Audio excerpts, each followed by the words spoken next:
I haven't seen online.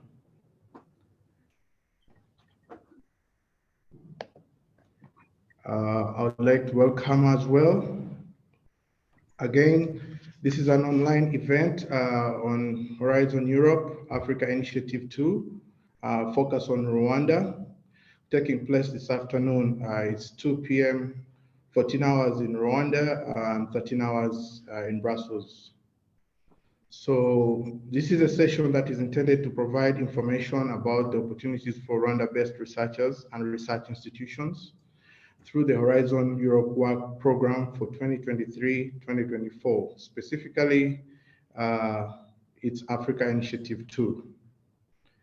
This initiative includes a series of calls for proposals that encourage or even require the participation of African scientists.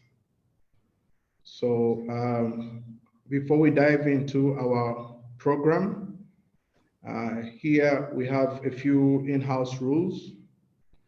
Please mute your microphones.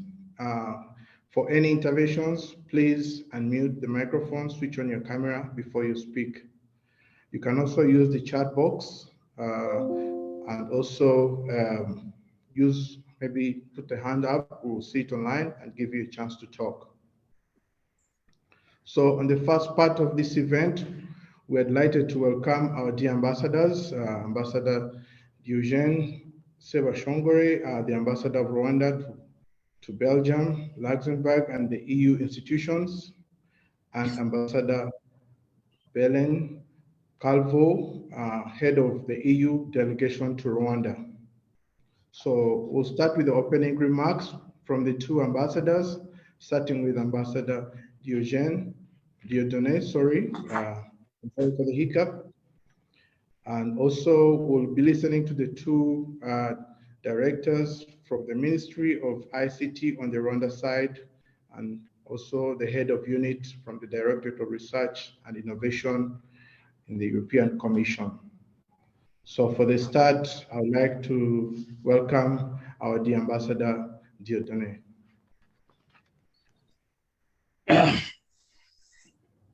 Thank you very much, Mr. Boni, Mr. Fanon. It is a pleasure for me to be with you. And then if you allow me, I will start by giving my speech. Excellency Ambassador Belen,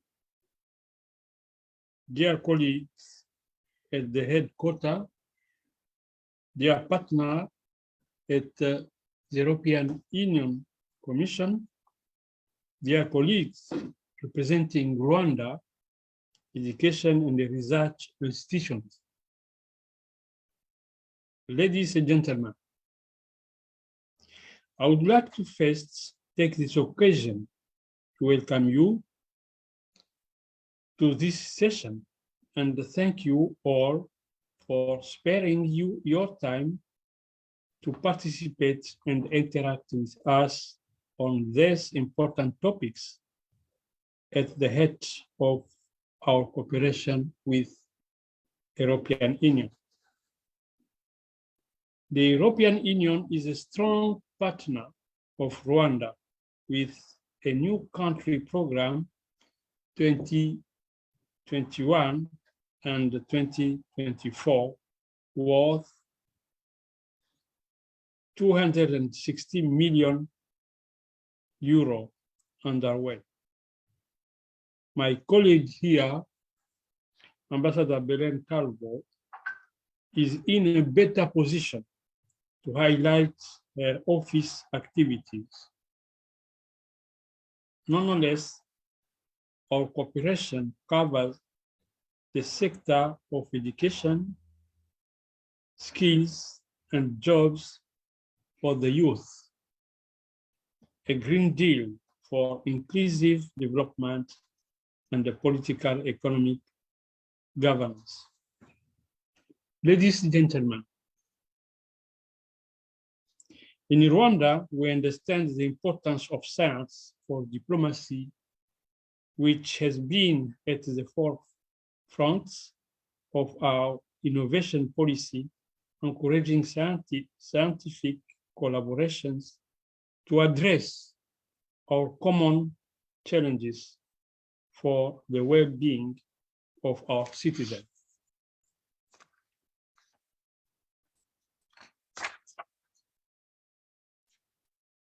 Innovation is a key driver of economic progress. The sector has witnessed tremendous growth and participated greatly in our socio-economic transformation over the past 20 years. We appreciate the importance of enabling environment that supports the growth of robust innovation and tech ecosystem. As such, we have embarked on an informed strategy to develop and adopt an adequate and sustainable framework for techpreneurs to scale their innovative ideas from lab to market by providing them with the requisite tools, skills, and funding. Ladies and gentlemen, it is for the above reasons that we believe that scientific cooperation diplomacy is key to developing knowledge and the sharing of technology and expertise for the sustainable prosperity of our country and the African continent at large. That's why I'm enthusiastic about the launching of the Horizon Europe Africa Initiative 2, which puts the cooperation between Africa and the European Union at the forefront of our respective agenda. As outlined in the renewed partnership discussed last year in February during the 6th African and European Union Summit. Dear colleagues, researchers, I would like you to fully seize this opportunity to contribute to transforming our beloved country into a knowledge-based and innovation-led society.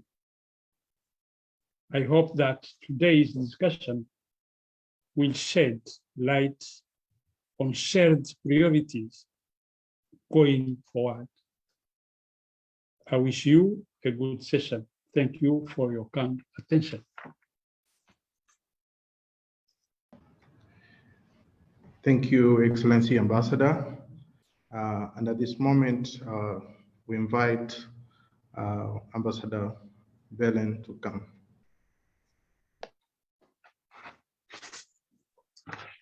Yes, thank you very much. And good afternoon to all participants that they are connected online from Brussels, here in Rwanda, and beyond. So I'm very excited to be part of this workshop this afternoon together with my colleague and friend, Ambassador of Rwanda to the European Union institutions, Dr. Dieudonné Sebashongore, with colleagues of the European Commission, EURAXESS Africa, Rwanda Horizon national contact points that they're also connected here, Rwandan scientists, EU member states, and everybody that is exploring this afternoon the opportunities available for Rwanda under the Horizon Europe Africa Initiative 2 program. So the advances in research, technology, and innovation are becoming really important for us is to achieve our common goals, but also to respond to common challenges together. So this workshop this afternoon, it really is a great opportunity to maximize our learning and finances opportunities that are available for Rwanda in this regard. So it's important perhaps to frame a little bit the conversation around the Horizon Europe, the new Horizon 2020, that for many of us that work on that in the past, is a new tool running from 2021 to 2027, which a big budget of 95.57 billion euros for the period of 7 years ahead, which makes the EU the most ambitious research and innovation program in the world. So as Ambassador Curie was mentioning before, as part of our EU-AU summit, we agreed to continue working together on a number of key priorities and also on science and technology. So this program will allow us to work together on finding locally adapted solutions to challenges that are often presented at global level but affect more in the continent, but also exploring opportunities of how to bring forward economic development in the continent. And we are very pleased to be part of this conversation.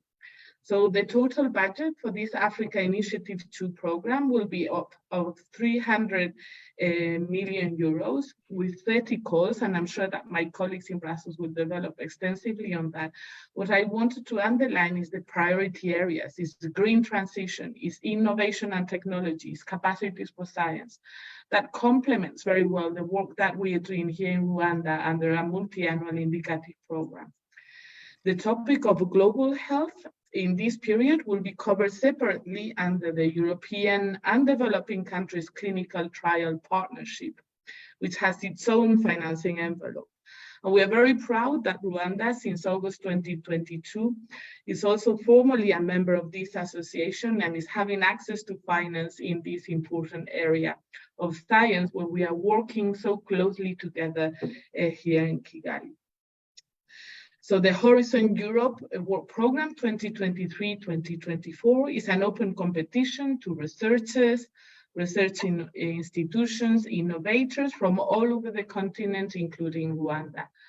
But don't be afraid of competition. I think on the contrary, Rwanda had a very impressive success rate in the first phase. It was 17%. And I think this should encourage all interested stakeholders to take advantages of the opportunities that this program presents to you. I'm sure that this afternoon we will learn more on how to apply to the upcoming calls for proposals, but also provide information on the different mobility opportunities for scientists. My main message to all researchers and innovators is that every research idea aiming at improving our society is worth exploring it. So do not be afraid to start. The EU will support you throughout this journey. So thank you very much. I am accompanied here, if you don't see them, by my colleagues Natalia and Sigi, who will be attending the workshop here with you this afternoon. I will be here with you for a bit and then leave at the meeting. So thank you so much. Thank you. Thank you. Thank you, Excellency Ambassadors.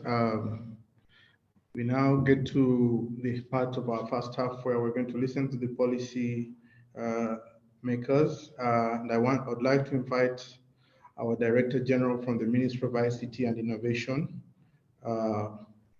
Esther Kunda, to come on and say her remarks.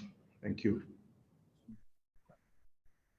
Thank you very much, Bonnie, and for inviting me to provide a few remarks. Your Excellency, Ambassador Curie, Your Excellency, Ambassador Celine, it is my pleasure to be here this afternoon. I think one of the key focus, as you may know, of Rwanda and in my position is to really try to understand where we can support innovation, where we can support invention, and most importantly, knowledge creation across the country. And one of the areas that as Rwanda we've strived, or we're striving to do, is become an ICT hub or an innovation hub. And we've been closely following up on different areas that focus and strive, or even put the our innovation ecosystem at the forefront. There's several activities that we've done, whether it's in bringing and supporting the creation of different innovation hubs, incubation, accelerators, trying to attract funding, but mostly VC funding into the innovation ecosystem and into our startups. But and there's a lot of activities now that we've been encouraging on the research side, because one of the key elements of a strong ecosystem is really how strong the research and knowledge creation is at the end of the day. And as you know, we have Carnegie Mellon University that has been here for the past 10 years, and have been supporting and creating a network of universities to strengthen the research capabilities within the country. So this is one of the strongest elements that we're looking at. We have other institutions such as the African Institute of Mathematical Sciences that is focusing on mathematical sciences, data science, with a strong research background in health and as well as climate science. So, and this really aligns at the end of the day on the different areas that the government of Rwanda is focusing on, whether it's innovation in energy, climate, and other elements of pushing Rwanda to become a knowledge-based economy. So it's very, very exciting to see a lot of investment being attracted, or even a lot of research funding going into these aspects. And I believe the knowledge that we get to create through this funding, and most of our researchers, if they apply and get these grants and this funding, I believe it's going to enable them to create the knowledge that all our ecosystem really needs and contribute to the global knowledge at the end of the day. So I'm very excited to hear more details about it, and we pledge that as the Ministry of ICT will continue to support in disseminating information, ensuring that our networks get to know them, and even throughout those who actually get the funding throughout their implementation, when necessary, we'll be able to continue supporting them. So I look forward to hear more details and for us to be able to share across all our networks and programs, benefits of this program. Thank you very much. All right. Thank you, Kunda. So our next speaker will be the Deputy Director from the European Union, the Directorate of Research and Innovation,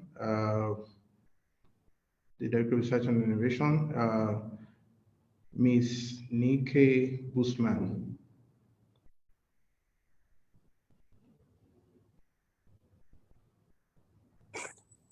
Is she there? Okay. Yes, I'm here. We had to unmute the microphone, but I'm here. Good afternoon to all, Your Excellencies, Ambassador Sebastien. Thank you very much for hosting us here in the Embassy of Rwanda in Brussels.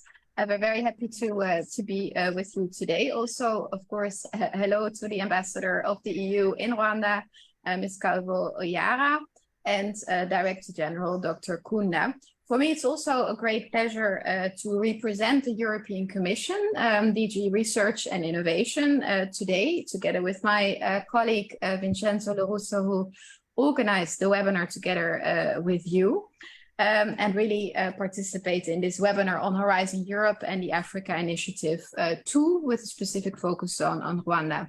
I would also like again to thank EURAXESS Africa for helping us with all these webinars. I mean, we are in a very busy period. Last week we organized 3. Now there are 2 webinars running in parallel. So really, we try to do as much as we can to promote the opportunities for collaboration between European and African researchers under the Horizon Europe program. I think you know by now, all of the previous speakers have actually indicated it, that this cooperation between Africa and the European Union is really of strategic importance, and also in the area of science, technology, and innovation. We have really, over the last 10 years, increased the importance of this role in the overall partnership. Of course, because we mutually believe that investment in R&I contributes to sustainable socio-economic development. On the EU side, we have underlined this in the last few years with two new, let's say, strategies in 2020, the strategy or communication towards a comprehensive strategy with Africa, where the role of R&I in the cooperation had a very prominent place in the economic pillar.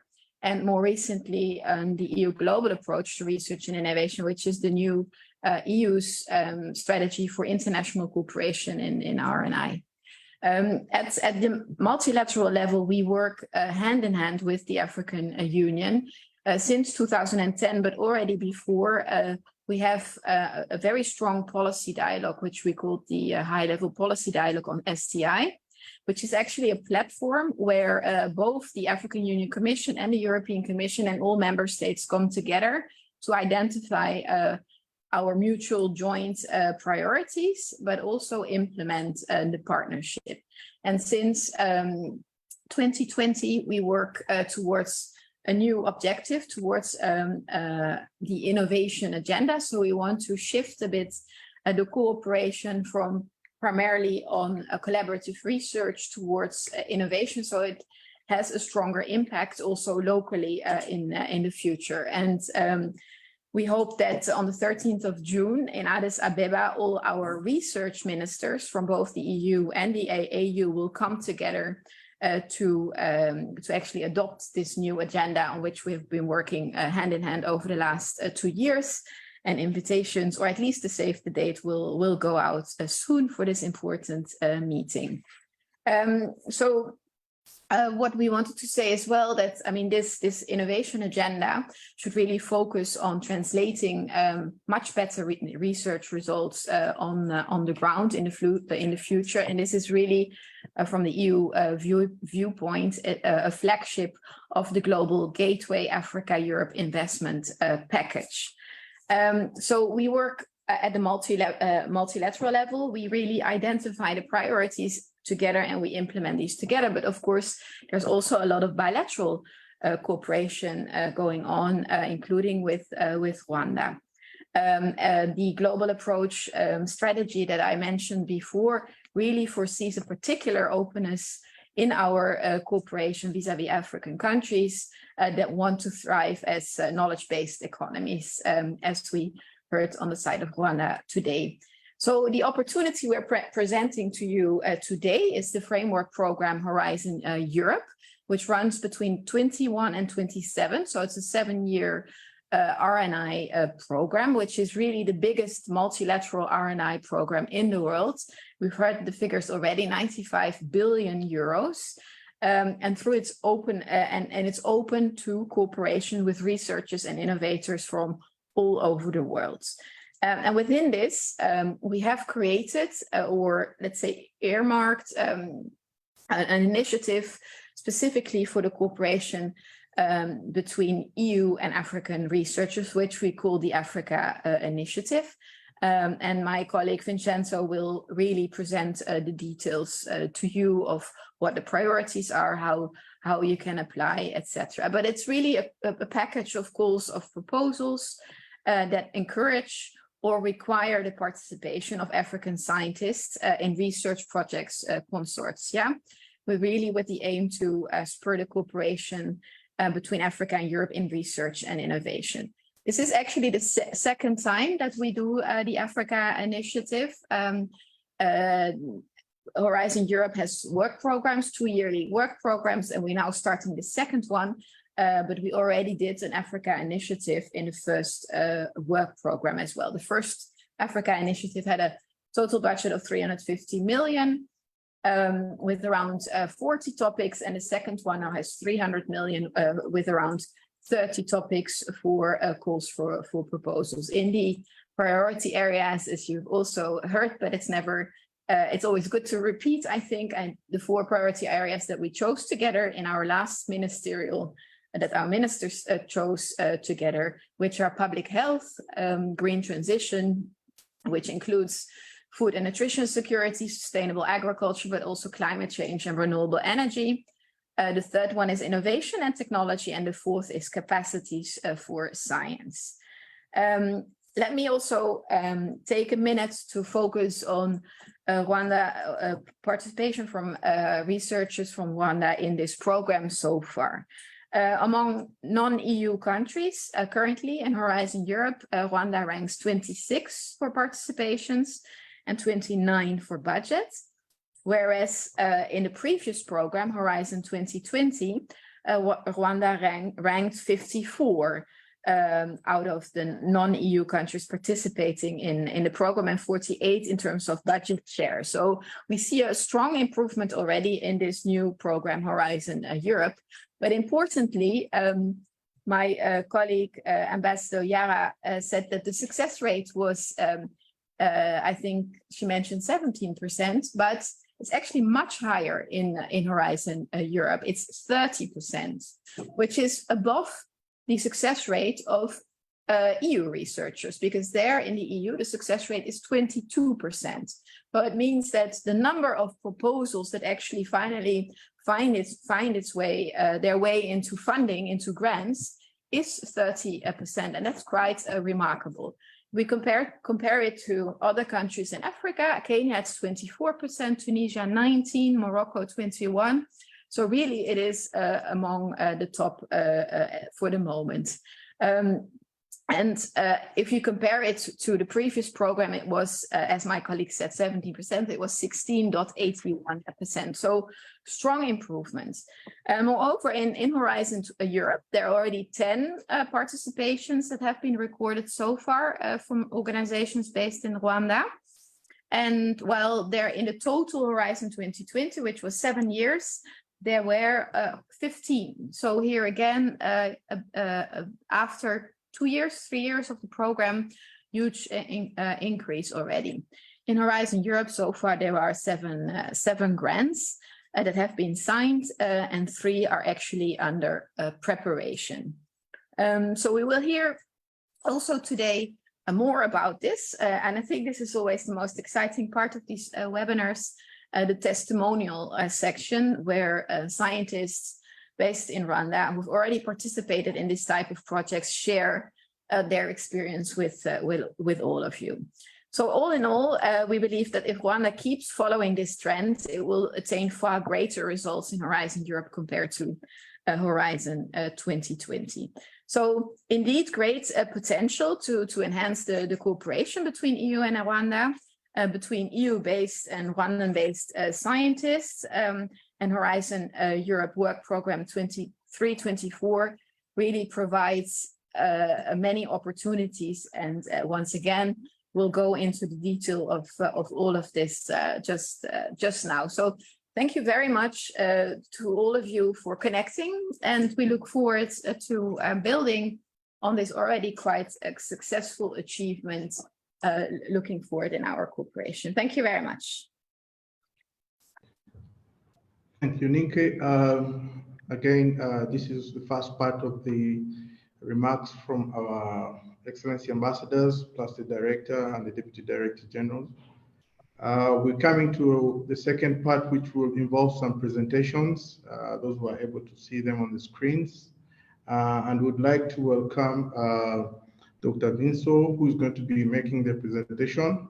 I think there are 2 kinds of presentations. We'll have the new prospects for the EU STI cooperation, and also the info tools on researchers' mobility. Without further ado, we would like to welcome Dr. Vinso.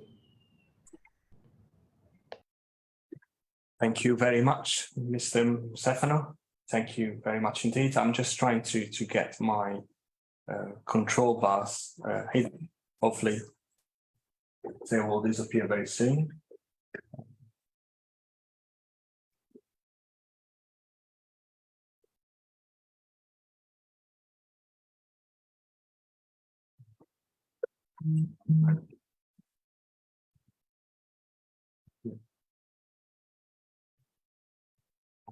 Just going. Yeah, okay, so I guess I could get started. So a very good afternoon, everyone. And Ambassador, thank you very much for hosting us here. And it's a great pleasure. I also take the opportunity to thank your First Consular Grace for, let's say, openness to the idea when we really brainstorm with her about this opportunity. It is a great pleasure for us to try and convey in a physical manner also our partnership, and which indeed has great potential to grow in the very near future. And this is indeed the actual opportunity to start doing so. And also afternoon in regards to Director General Kunde. Thank you very much for joining us as well. And also we believe you provide your testimonial as part of an NCP. So my name is Vincenzo Lusso. I work as a policy officer in Ninke Boisman unit at the European Commission, DG Research and Innovation.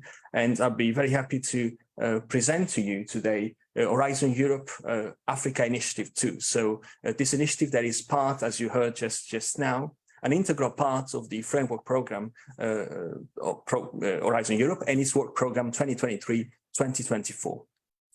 Without any further ado, so an overview of what this presentation will entail. We will start by providing a general presentation on Horizon, and then from there, we'll look at the space for international cooperation within Horizon Europe. And as you will see, that is indeed a conspicuous part of the framework program. And from that, we'll lead into the Africa Initiative.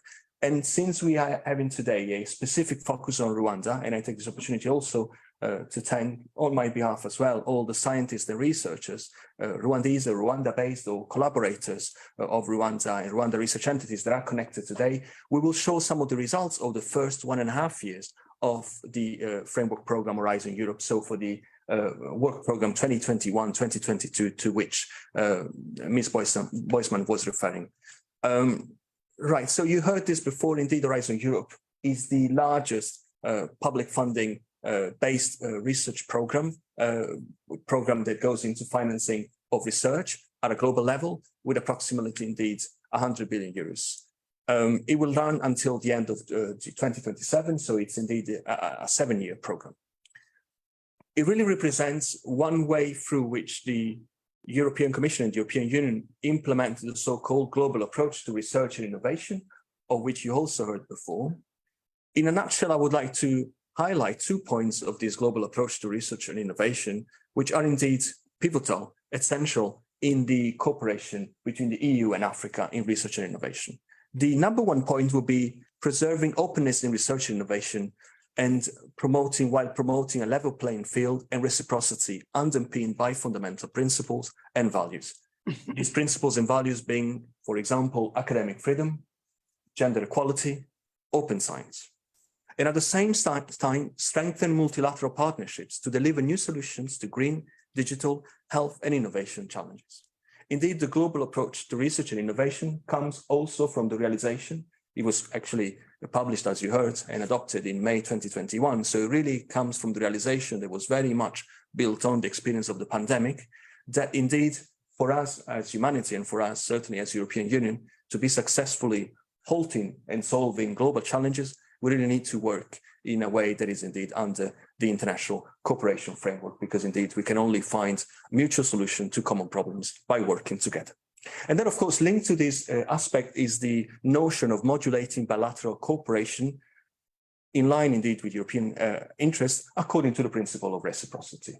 Vis-a-vis to African countries, you will see later on what this entails, but I think the messages of openness is indeed something that I would like you to please retain when it comes to our cooperation in science, research, in science, technology and innovation.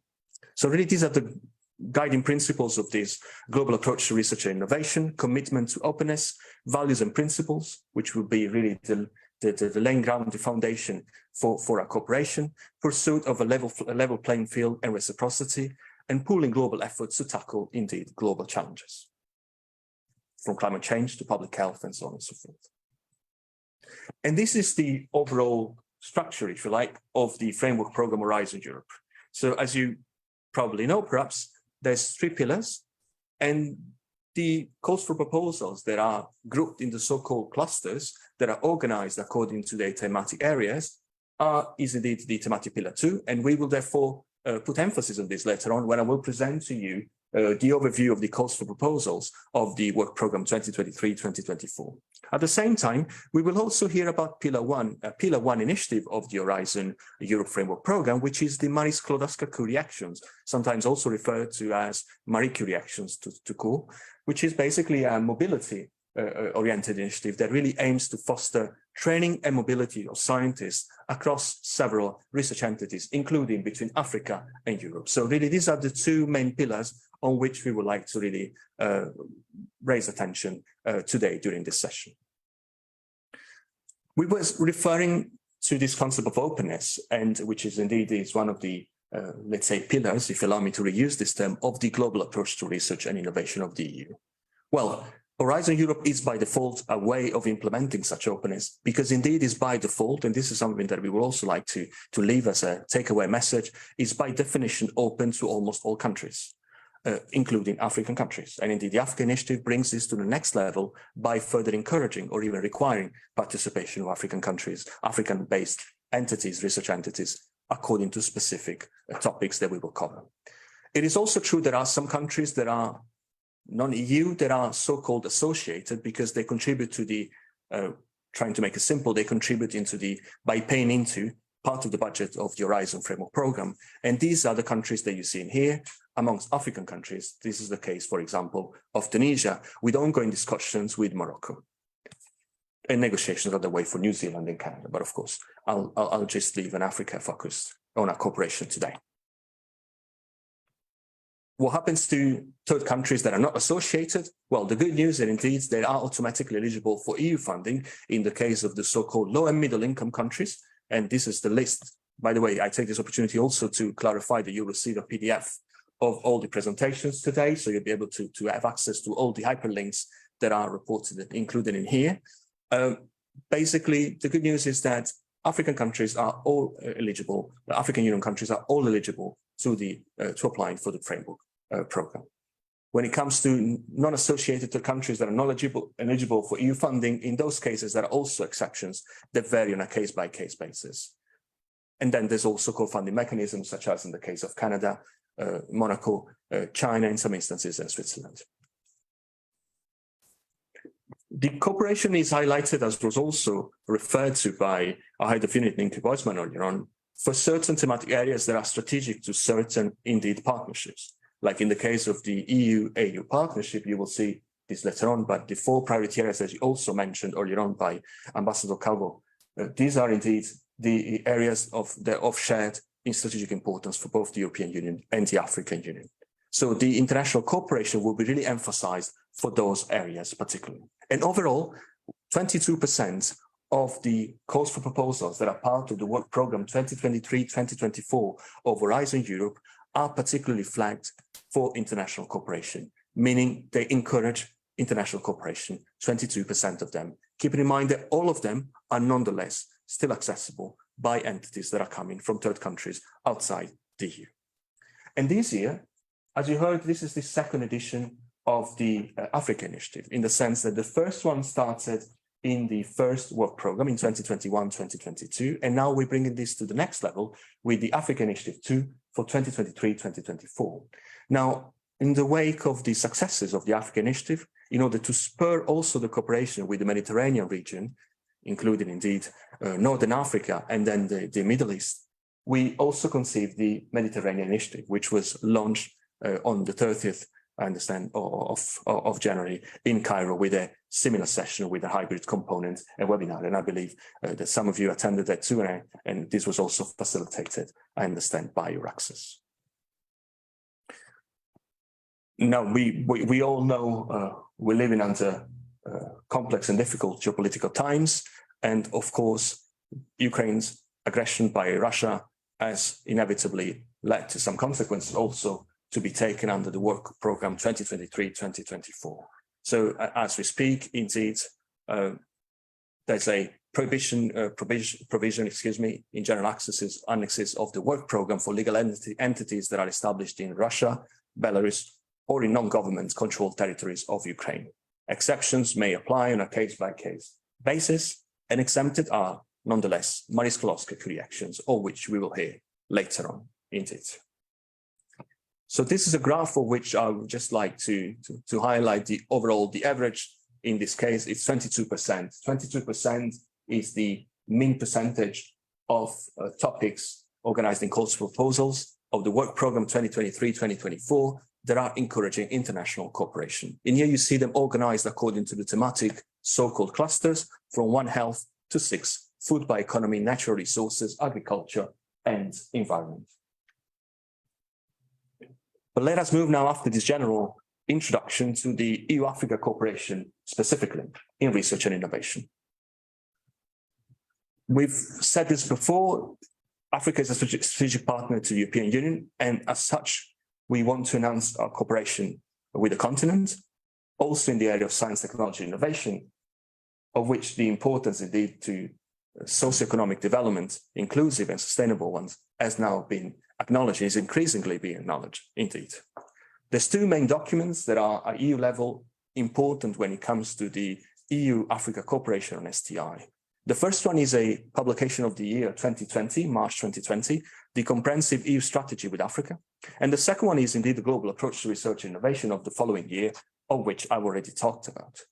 So perhaps the broader across sectors, comprehensive EU strategy with Africa says very simply that indeed it is the time for the EU to step up scientific and academic cooperation with Africa with a view to creating prosperous knowledge society indeed, and innovation-led societies indeed. The global approach to research and innovation foresees special openness vis-à-vis African countries, and I mentioned this before in the earlier part of the presentation. Now, this cooperation is governed under the so-called AU-EU high-level policy dialogue on science, technology, and innovation, which is the policy platform where the long-term priorities of these cooperation are defined. And this is where, indeed, as Nienke Boisman also said, the 4 priority areas of our cooperation were defined. These being public health, green transition, innovation and technology, and capacities for science. And the reason why I'm highlighting this is because you will see that the calls for proposals that are part of the Africa Initiative 2 are reflecting these 4 priority areas. And this was decided indeed during the first ever ministerial meeting of July 2020, where indeed AU and EU ministers met at that time virtually for the first time to really acknowledge the progress of this cooperation and also propose strategies to make this actually grow through concrete initiatives.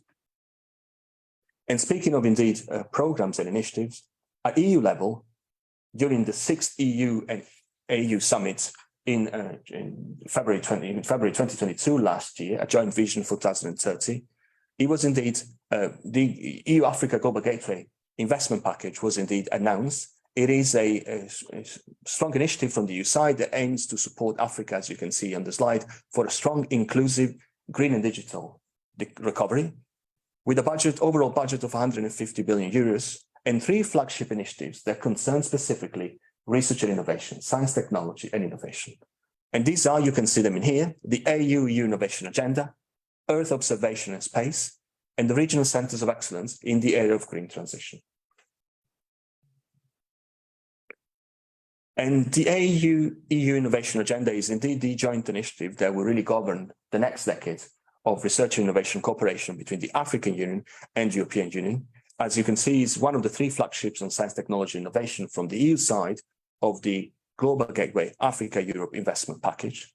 It is also an initiative that stems from the first ever ministerial meeting of AU and EU ministers of July 2020, with the overall aim to enhance the translation of research and innovation into tangible, positive outcome on the ground. So basically, through R&I, encourage and foster the creation of products, services, businesses, and jobs in Africa and in Europe.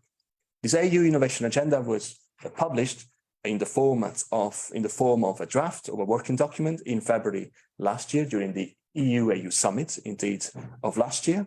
And it's been discussed extensively with stakeholders, firstly through an online public consultation, and then also through a large AU-EU stakeholder event that took place in a hybrid format in Nairobi and online in November last year, with the purpose really of benefiting from the viewpoint of stakeholders, researchers, innovators from both Africa and Europe from whatever sector, from public to private, NGOs, CSOs, and so on and so forth, to really make sure that the final version of this EU Innovation Agenda that is being finalized now, is being prepared now, and will have to be, as you heard before, presented for adoption in the second R&I ministerial meeting of June 2023, will be as pertinent as possible to unmet needs on the ground of civil society and really research and innovation stakeholders.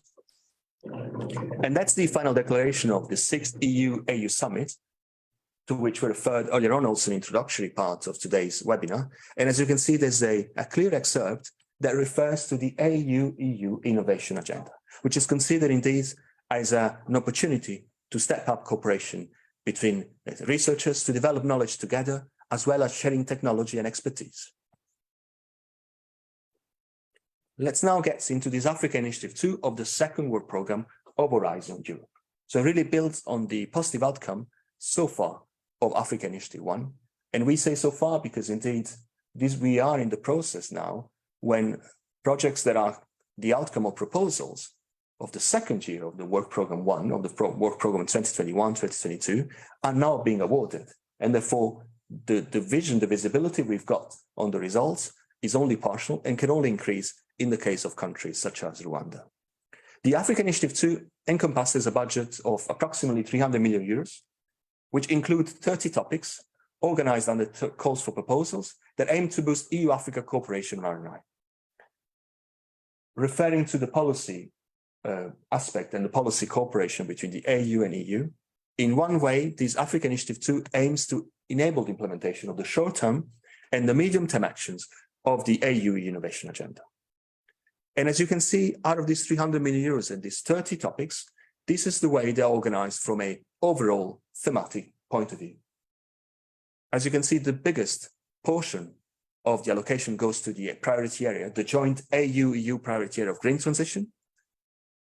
The second one, with approximately 35 million euros, to the area of innovation and technology. And the third one, to the priority area of capacities for science. You may notice there is one priority area, joint priority area that is missing here, which is the one of public health.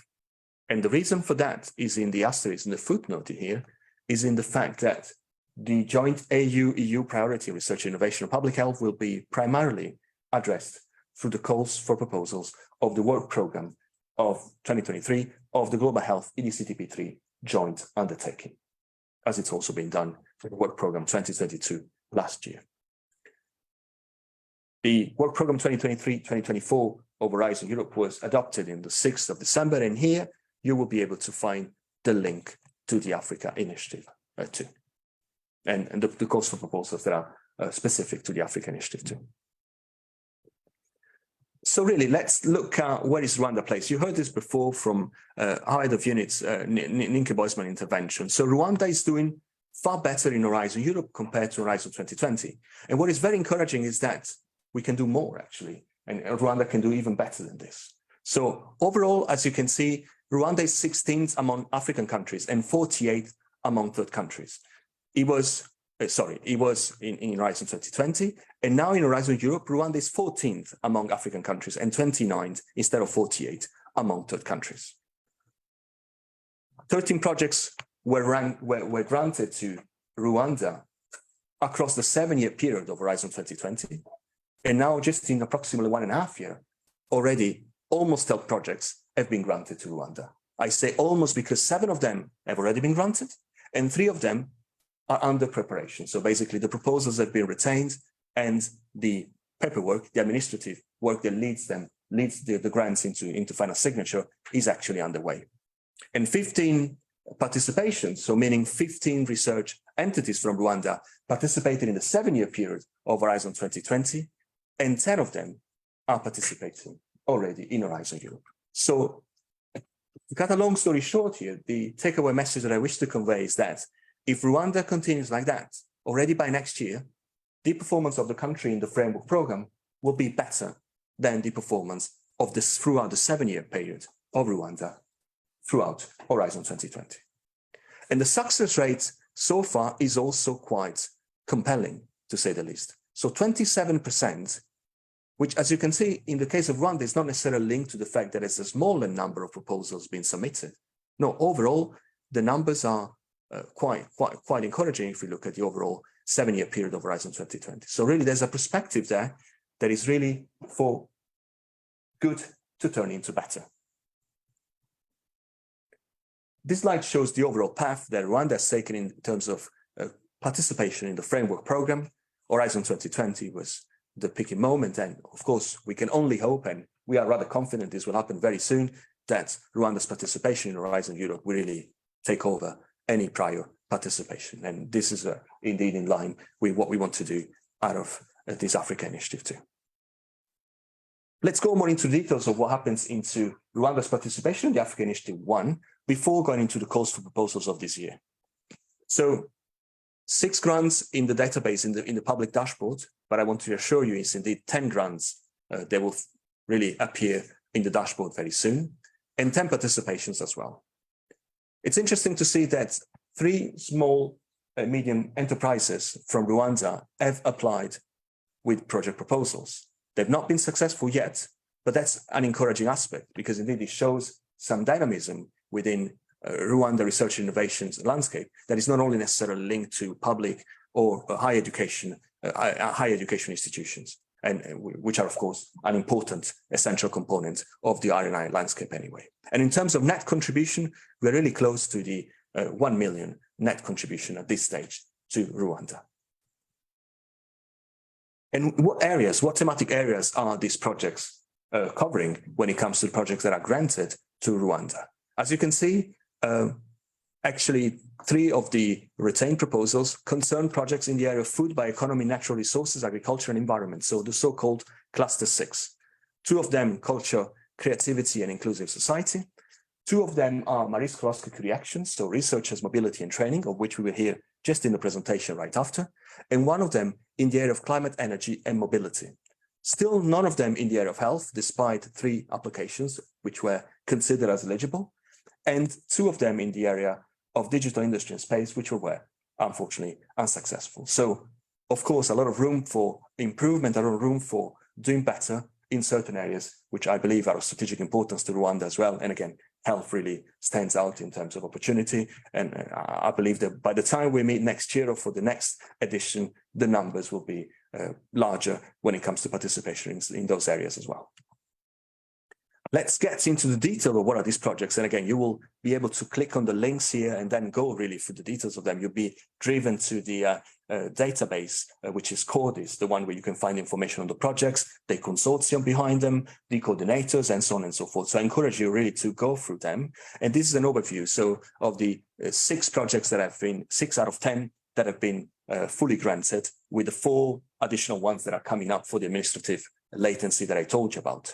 As you can see, they are in the area of food and bioeconomy, the 2 top ones from a budget standpoint. One of them is Nestle, One Health Sustainability Partnership between EU Africa for food security, and also to explore and enhance use of insect feeding for livestock use, and also establishing a circular economy pathway for related to that.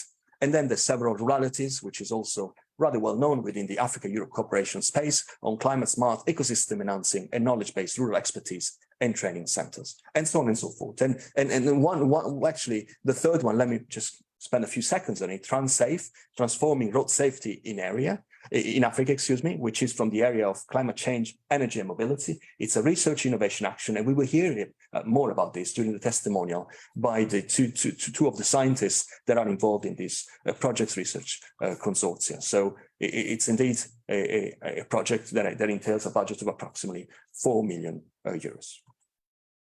In terms of institutions that are benefiting from this granting so far in Rwanda, you can see that approximately 35% of them are public bodies in the area of research or higher education, in the, public bodies that are doing more research than higher education. 30% are higher or secondary education establishments, and then approximately 20% of them private sector. So that also shows really the diversity and dynamisms around the research and innovation ecosystem in the country. And this is the breakdown when it comes to net EU contribution. Looking at participation, so number of institutions that are participating in these projects, the numbers are rather comparable, although we see that then the percentage for the private sector increasing. So far, private sector from Rwanda, is getting less funding, but is getting more participation in terms of numbers compared to higher education institutions and research purely based institutions. So interesting splits. And what are the names? What are these institutions that are benefiting from the findings? So for Horizon Europe, we see the Rwanda Agriculture and Animal Resources Development, platform, the University of Rwanda, COPED Ltd. So you see also COPED Ltd. as a private entity, Healthy People Rwanda, HPR. We will also hear a testimonial coming from a dual affiliation from both University of Rwanda and Healthy People Rwanda, and Maggot Farm Production Ltd., which is also linked to the project about insect feeding that I told you about earlier on, Nestle. And this is the splits when it comes to participation. So you can see that several institutions, Rwandese institutions, are involved in several projects. So one institution can be involved in more than a project. So that's the opportunity in there as well. And University of Rwanda, perhaps not surprisingly, is the most active so far in Horizon Europe, followed by, again, Rwanda Agriculture and Animal Resources Development Platform, COPED Ltd, East African Institute of Fundamental Research, Healthy People Rwanda, and Maggot Farm Production Ltd. So, of course, the diversity and the numbers of participations we expect to can only increase, and we expect this to happen very soon. Collaborators of Rwanda or Rwandese research institutions so far, that's really the top list that you can see. You can find also in the Horizon public dashboard. I'm just going to comment and read through the top 5.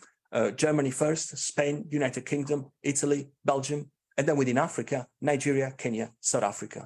So, and then so on and so forth. So really, the purpose indeed of Horizon Europe and the Africa Initiative is really to foster cooperation across research entities and countries between EU and the AU, and of course within research, within the same research consortia. You will hear this from a testimonial. We will end up also having several research institutes from different African countries as well. And let me tell you something more on the eligibility criteria as we move to the African Initiative too, is the fact that a lot of the calls for proposals would require or even encourage participation, encourage or even require participation of African countries, African entities coming from at least 3 different AU countries. So it's not just one single country, but it could be indeed an opportunity for a Rwandese-based research institution to cooperate within the same project with EU-based scientists, but also with scientists coming from Kenya, Uganda, or even West Africa, Southern Africa, and so on and so forth. So really, that's the opportunity there.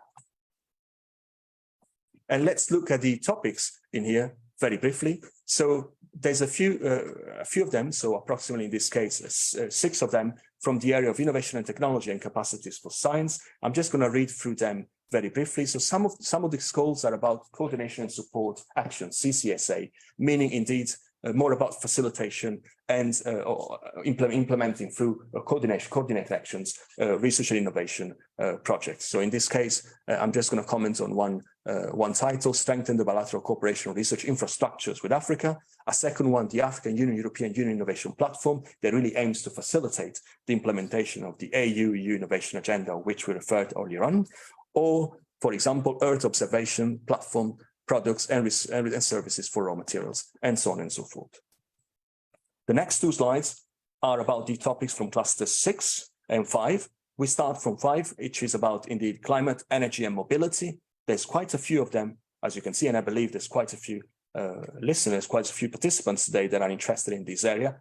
It's a lot to read through. Perhaps I can just take some time to comment on one, for example, next generation low emission climate resilient pathways and NDCs for a future aligned with the Paris Agreement, or hybrid electric energy storage solutions for grid support and changing infrastructure, or accelerating the green transition and energy access in Africa. So really, if you're interested in energy and climate, be reassured, there's a lot of these calls in your area, but we also want to highlight that tomorrow, 7th February, and go onto the EURAXESS Africa page, there's an info session specifically related to energy focused calls for proposals.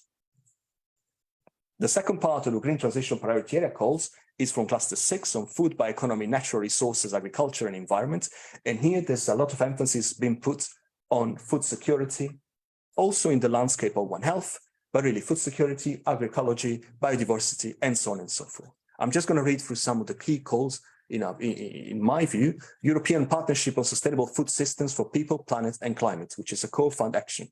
Or, for example, EU African Union Food Safety, which of course has certain public health stakes as well. It's not necessarily just in the area of food and bioeconomy.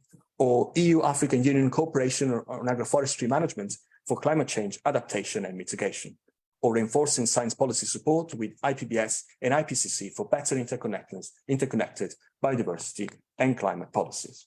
So you can see from clusters 5 and 6, there's a lot of richness of calls for proposals. And as you can see, some of the deadlines for them are of the year 2023. Some of those are from the year, the others are from the year 2024. And the same counts for the climate and energy cluster. So we can only encourage you to go onto the portal ASAP as soon as possible and really have a look at the deadlines. Some of these calls have deadlines May or April this year. So really there's no time to be wasted at all. And this is one of my last slides, I promise. I just want to highlight very operationally that once you get onto the fund intended portals, and I'd like to highlight that the hyperlink here will take you to the approximately 30, you will see 66 on the top of the page, but this is because it's 36 plus 30. So it's the calls from the African Initiative 1 and the calls from the African Initiative 2. On the top of the page, you will get the calls from the African Initiative 2. So not to be worried at all about that.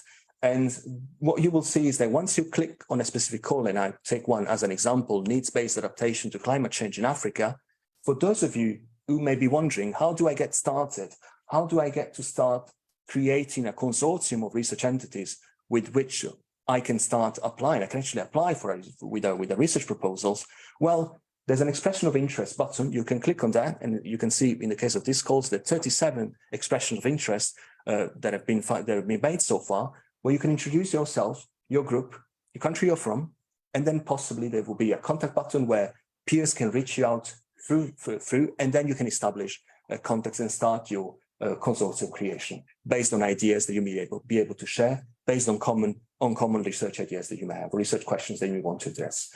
By the way, as a starting point, it could be really like skimming through the 37 expression of interest, and perhaps then you can reach out yourself rather than perhaps manifesting your interest by posting a comment. I mean, you could do both ways, but we hear about this also during the EURAXESS presentation.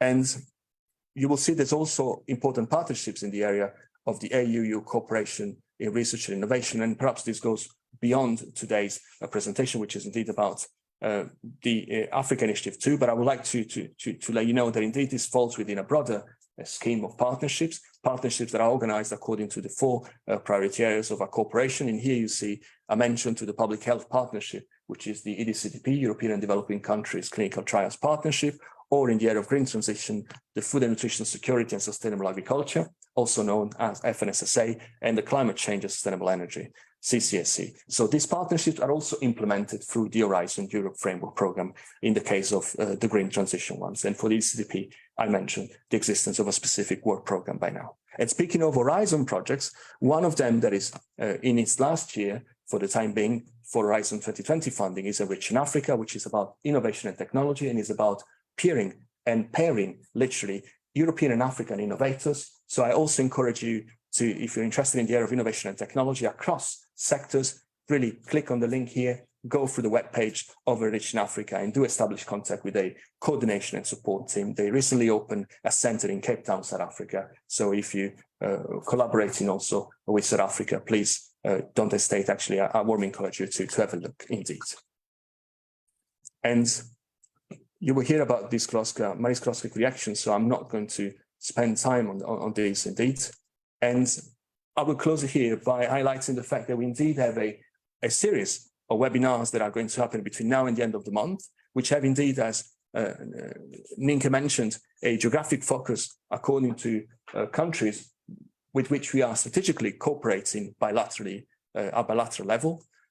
Most of them in English, some of them in French, and as we speak, there's one in Portuguese for Lusophone countries that is just about to end. So if these countries are of interest, please do check EURAXESS Africa page, its event section. You'll be able to find all this information you need, and you will hear more in later on presentation. So this is also a sort of inventory, a library of our contacts and resources. Please do follow what we do and engage with us, because indeed we want this to be as interactive and participatory as possible. And with that, I thank you all very much for your attention. Thank you. Thank you, too.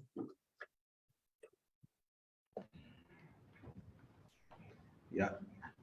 Thank you, Dr. Vincero. It was a long one, but before we come to the presentations or the testimonials from our scientists, we have another section on the presentations, which will be on the informal tools on researchers' mobility. So some of the time for our testimonials has been entered in, but we'd like to hear from our two presenters, which will be Ms. Marija Mitik and Ahmed Malel, before we would come to an interesting area which will involve our scientists from Rwanda, but also open up to the participants for question and answers. If you look at our chat box, we already have some questions. If you're able to respond to them, some are pretty direct to respond to, and I think, Doctor, you'll be able to respond to them. So let's hear from our next presenter on the info tools on researchers' mobility. Thank you. Good afternoon. I suppose that will be me next. I hope you can hear me. Yes. Okay. So hello. Thank you for the invitation and greetings to everyone. I will now just take a second to share my screen with you and open the presentation. I hope you will be able to soon. Well, can you see it? Yes. Okay. Thanks, Ahmed. Okay. I see the nod. So yes, as Vincenzo has already mentioned several times, yes, I'm here to present Marie Skłodowska-Curie Actions, which is a program part of Horizon Europe. I will get into details about this, but first of all, to say that MSCA, as we call them in short, are one of the key programs, EU programs actually for supporting researchers at all stages of their career through mobility and training. Indeed, as Vincenzo already mentioned, I would first like to start with just giving you a little bit of an overview of the MSCA. So the program has existed since 1996.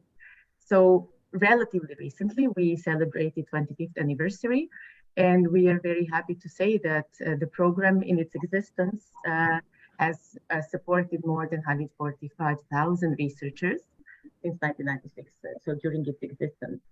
That's just briefly, before I contextualize, again, Vincenzo has already presented the slide with the structure of Horizon Europe and indeed mentioned that MSCA belongs to the pillar 1 of Horizon Europe, which is the pillar we call Excellent Silence, because MSCA are above all an excellence program, meaning supporting excellent research and researchers from all over the world.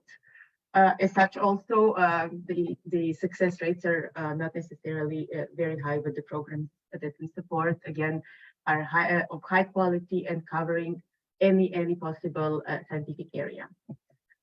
Zooming just a little bit, I already have said it, so I will not repeat much, that our main goal is to equip researchers with new knowledge and skills through mobility and training. And I must say here, very importantly, that the researchers that participate in MSCA do not acquire only research relevant and research related skills, but we put a lot of emphasis also on the development of transversal skills. And as you can see here, also at the bottom, we have had 20 Nobel Prize winners in the last 10, 11 years who were in this way or another involved in MSCA as fellows or as supervisors. Zooming in a bit more about what really are the key features of the MSCA program. First of all, as said already, we focused a lot of emphasis on researchers' skills development, on promoting career and promoting also attractive working and employment conditions. This is one aspect of it. We focus also a lot on what we call the triple I, so the international, intersectoral, and interdisciplinary dimension of the projects that we support.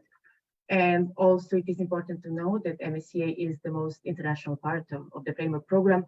And under Horizon 2020, we have had researchers of 160 nationalities, and organizations that participated came from almost 140 countries in the world.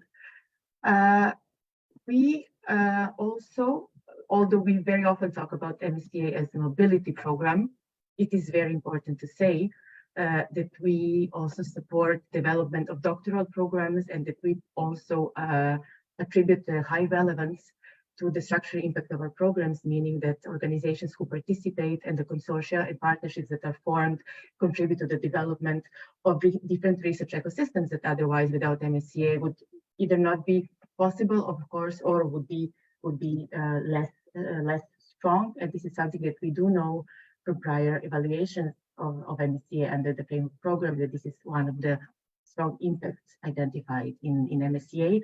And last but not least, on this slide, I just need to say also again and repeat that MSCA are open to any scientific area and any field of research. So we don't have any specific priorities that we focus on, but researchers from any area can apply for our actions.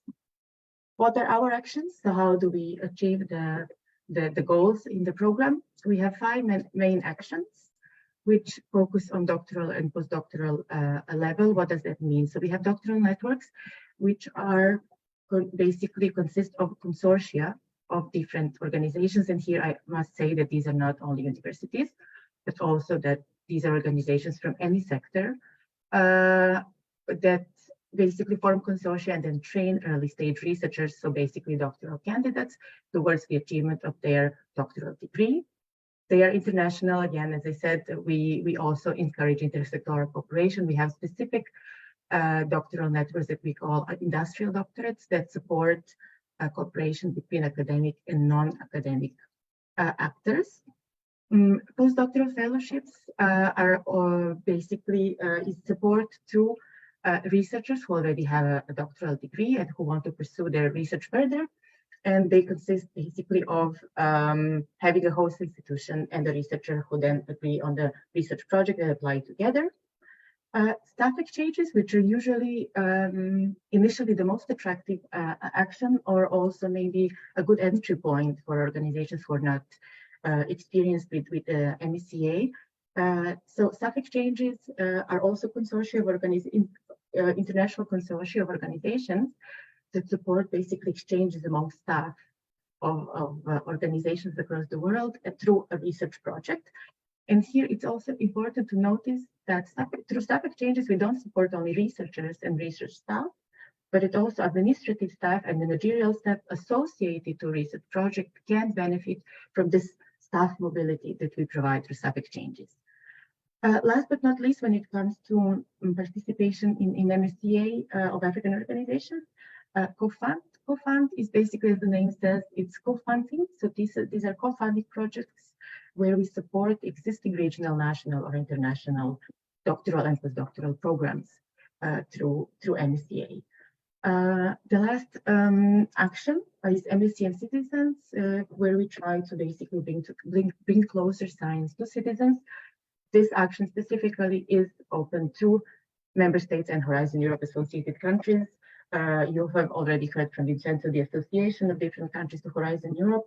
So I will not explain much of that. And again, this slide is just to say, again, and emphasize that we support not only individual researchers, but also organizations from any sector who can have different modalities of participation, and I will get there shortly.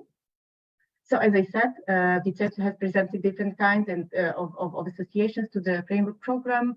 And as you know, most of the African countries, you have seen already Tunisia is already an associated country, Morocco is on the way. Other African countries belong to third countries, which implies certain modality of participation for organizations coming from Africa. And here I will just show you briefly. So for individuals and for, as I said, individual staff and researchers, the 4 main actions are open, let's say on par. So basically meaning that researchers from Rwanda in this case can participate in any of these 4 actions in MSCA. So doctoral networks, meaning somebody who wants to apply for a doctoral program can do so. Somebody from a researcher from Rwanda with a PhD degree can apply for a postdoctoral fellowship, or researcher or any kind of staff from a Rwandan organization affiliated, so to an organization participating in staff exchanges can have this kind of staff mobility, and the same for co-fund. And here you see in the next column basically where information about positions and about vacancies and applications can be found. Some of them can be found on EURAXESS. You will hear just afterwards a bit more. So I will not go into this, just to say that there is information available about vacancies from hosting or recruiting institutions, looking for doctoral candidates, looking for researchers who want to apply for postdoctoral fellowships and co-fund. When it comes to staff exchanges, this is done internally with the institution that the researcher individual is affiliated to. For organizations, it's a little bit different. So in doctoral networks, so meaning the consortia of organizations who develop a doctoral program, Rwandan organizations can participate on par, meaning as beneficiary and associated partner. What is the difference? Again, I think you heard already, but beneficiaries can basically, they sign the grant agreement and they can get direct funding. For associated partners, this is not the case, but associated partners in MSCA Actions can host and send researchers, so through different mobility and cooperation modalities I already explained in MSCA. Maybe to give you a bit of an overview, so of participation of basically African organizations and researchers in Horizon 2020 first. Under MSCA, more than 1,800 African researchers have participated, and 150 projects were funded, with 181 participation of 184 individual institutions, meaning that some institutions in Africa participated in more than one MSCA action. You can also see the distribution across the type of organizations and also reflecting the participation in MSCA overall. The majority is universities, then private for-profit organizations, research center, and public organizations, which I would say, comparing to participation of public organizations in MSCA, is a little bit higher, which is quite notable. And you can see also here participation per action. As I said, RISE, which is now under Horizon Europe staff exchanges, is the highest, has the highest share basically of participation of African organizations, which is not surprising, as I said, because the modality of participation allows for this. Then we have individual researchers in postdoctoral fellowships, and so on. You see doctoral programs and co-fund. 45 countries in Africa have been involved in Horizon 2020. Now, just briefly, and this is very tentative, but I want to address it a little bit because Vincenzo already mentioned in his slides. So for Rwanda, what we have in Horizon 2020 is that we had 11 researchers participating in individual fellowships, so postdocs.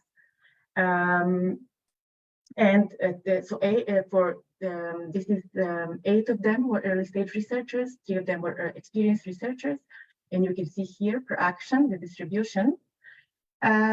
This is obviously something that we would like to see increase. Which can already maybe be reflected in the tentative, as I said, data we have for Horizon Europe, because we know we have 4 researchers from Rwanda participating in postdoctoral fellowships already, 2 organizations. So to refer to the project that Vincenzo mentioned in his slide, so we know that these 2 organizations and these 2 projects that have been granted already are in staff exchanges, which is also, which I think, a good sign. And we still do not have data about, for example, doctoral networks, because the researchers have just been recruited or will be recruited. So the numbers will change shortly, but this is just very, very tentatively to give it. And I wanted just, again, I will not go into details, but I wanted to show you an example of 2 projects where Rwandan researchers participated. One of them is individual fellowship, so the postdoc fellowship that ended in 21, that is in forestry. Linked to, we can say, also the Green Deal priority area. Then we have another one, which is a doctoral network, and it's ongoing, where one of the early stage researchers comes from Rwanda.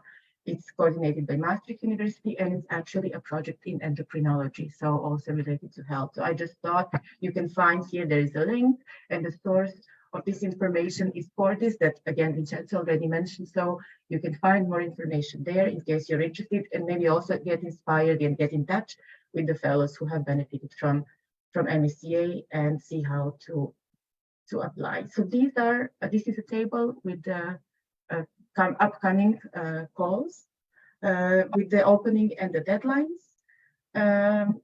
And here in the next two slides, just very briefly, is a link again to the Funding and Tender Opportunities portal where you can find the relevant documents. And here you have the relevant links that can help you navigate your way through MSCA and the application. Vincenzo already mentioned the presentation will be shared, so then you can go more into detail for any information further that you need. And of course, you can always contact us if you want to get in touch directly about the application and the funding opportunities. And I think this will be all from my side. Thank you very much.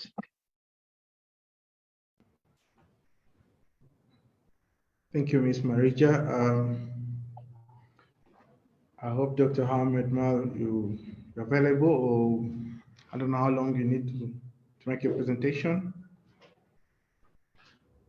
but it's an opportunity for EURAXESS as well. You see my screen? Yes. Good. Okay. Thank you. So today I present EURAXESS Africa.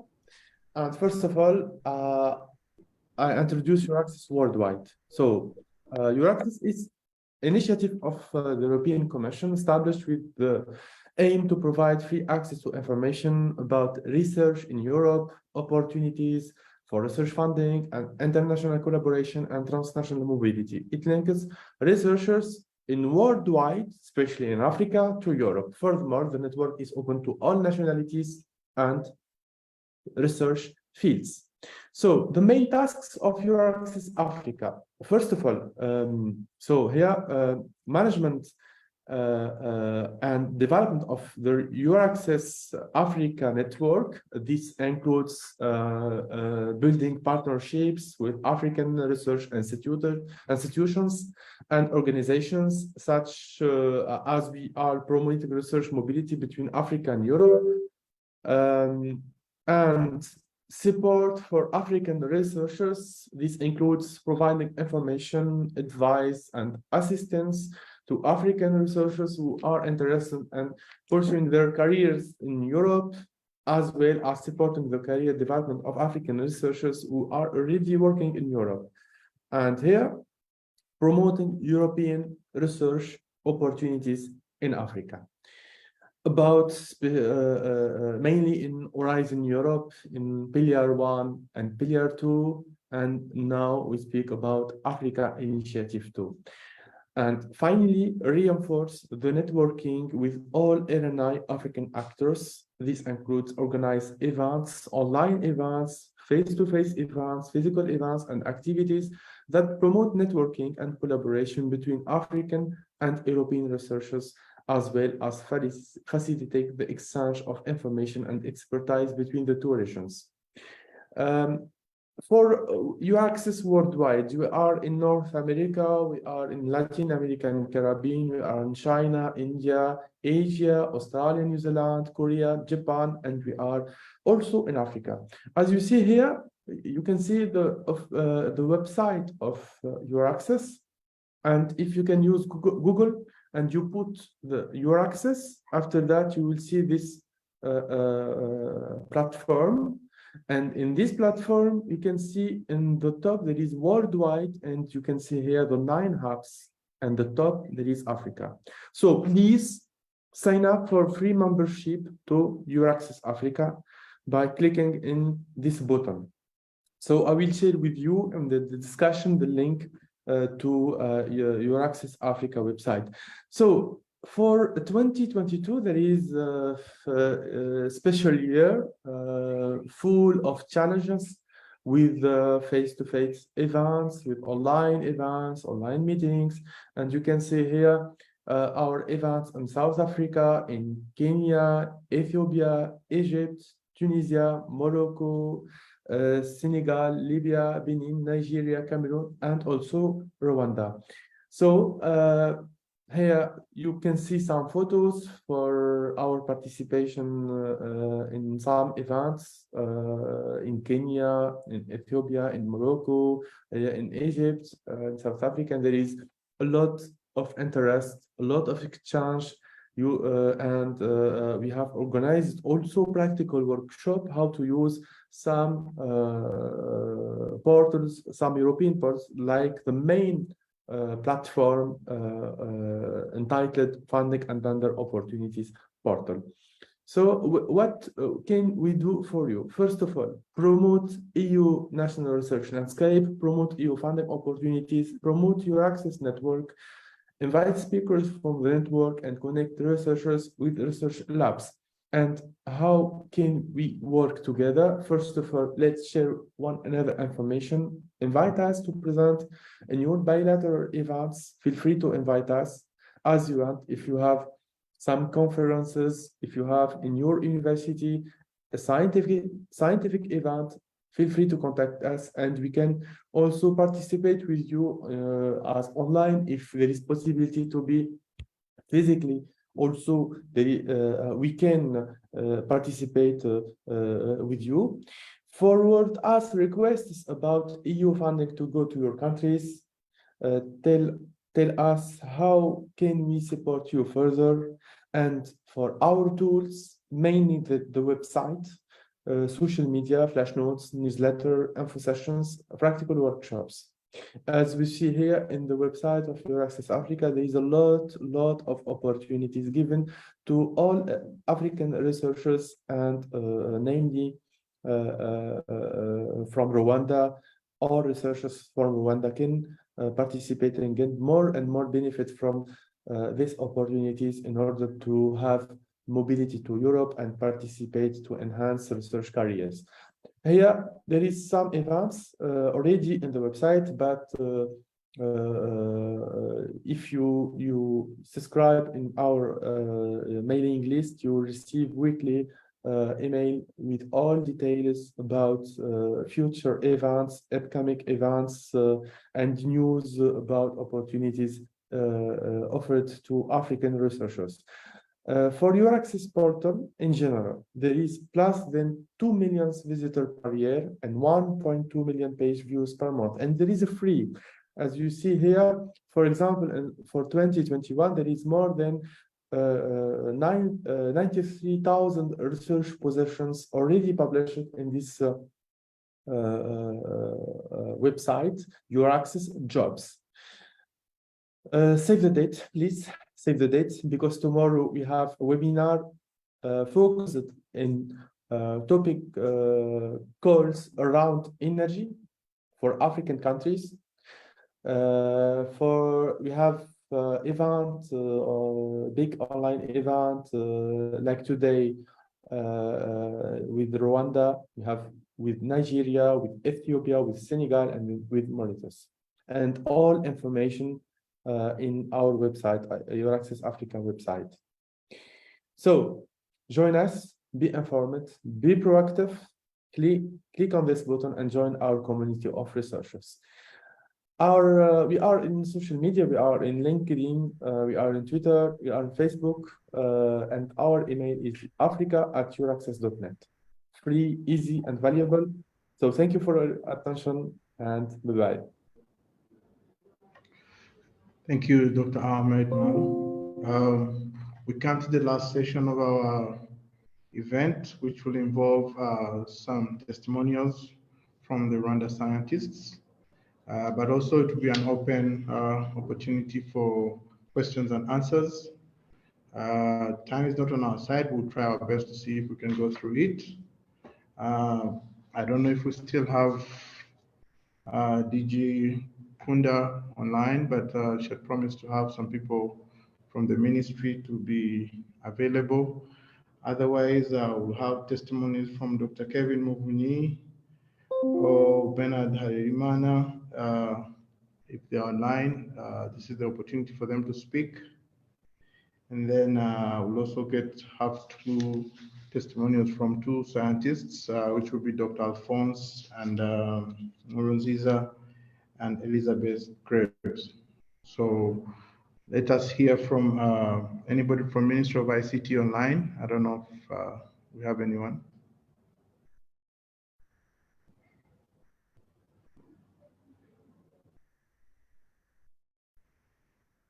Bernard, are you there? Bernard. Well, I think they're not online, but Let me see if I could bring up Dr. Alphonse Nkurunziza. Are you there? Yes, I'm there. Oh, great. Very well. So we'll start with you.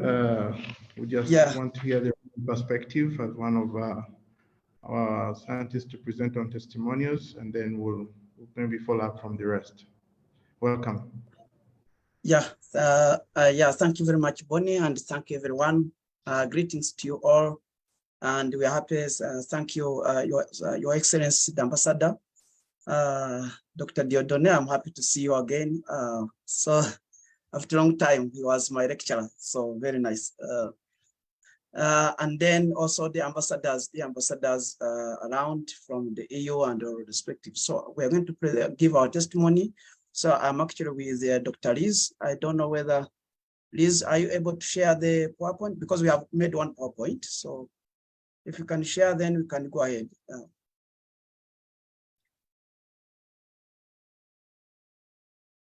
How's that? Can you see my screen? Very well. Yes, we can see it. Yeah. So I think I need to, okay. Yes. So actually, to introduce myself, so I'm Alphonse Nkurunziza. I'm from the University of Rwanda, College of Science and Technology, and I'm the director of the Center of Excellence in Transport and Logistics. I will be presenting this presentation together with the Dr. Elizabeth Kerbs, who is also she's the scholar, Fulbright scholar at the University of Rwanda, so affiliated to the University of Rwanda, but also working with the Hills People Rwanda. And now she will be here because the CEO of Hills People Rwanda is not available, and asked Dr. Liz to present on her behalf. So we shall be together presenting on this. Can you go ahead?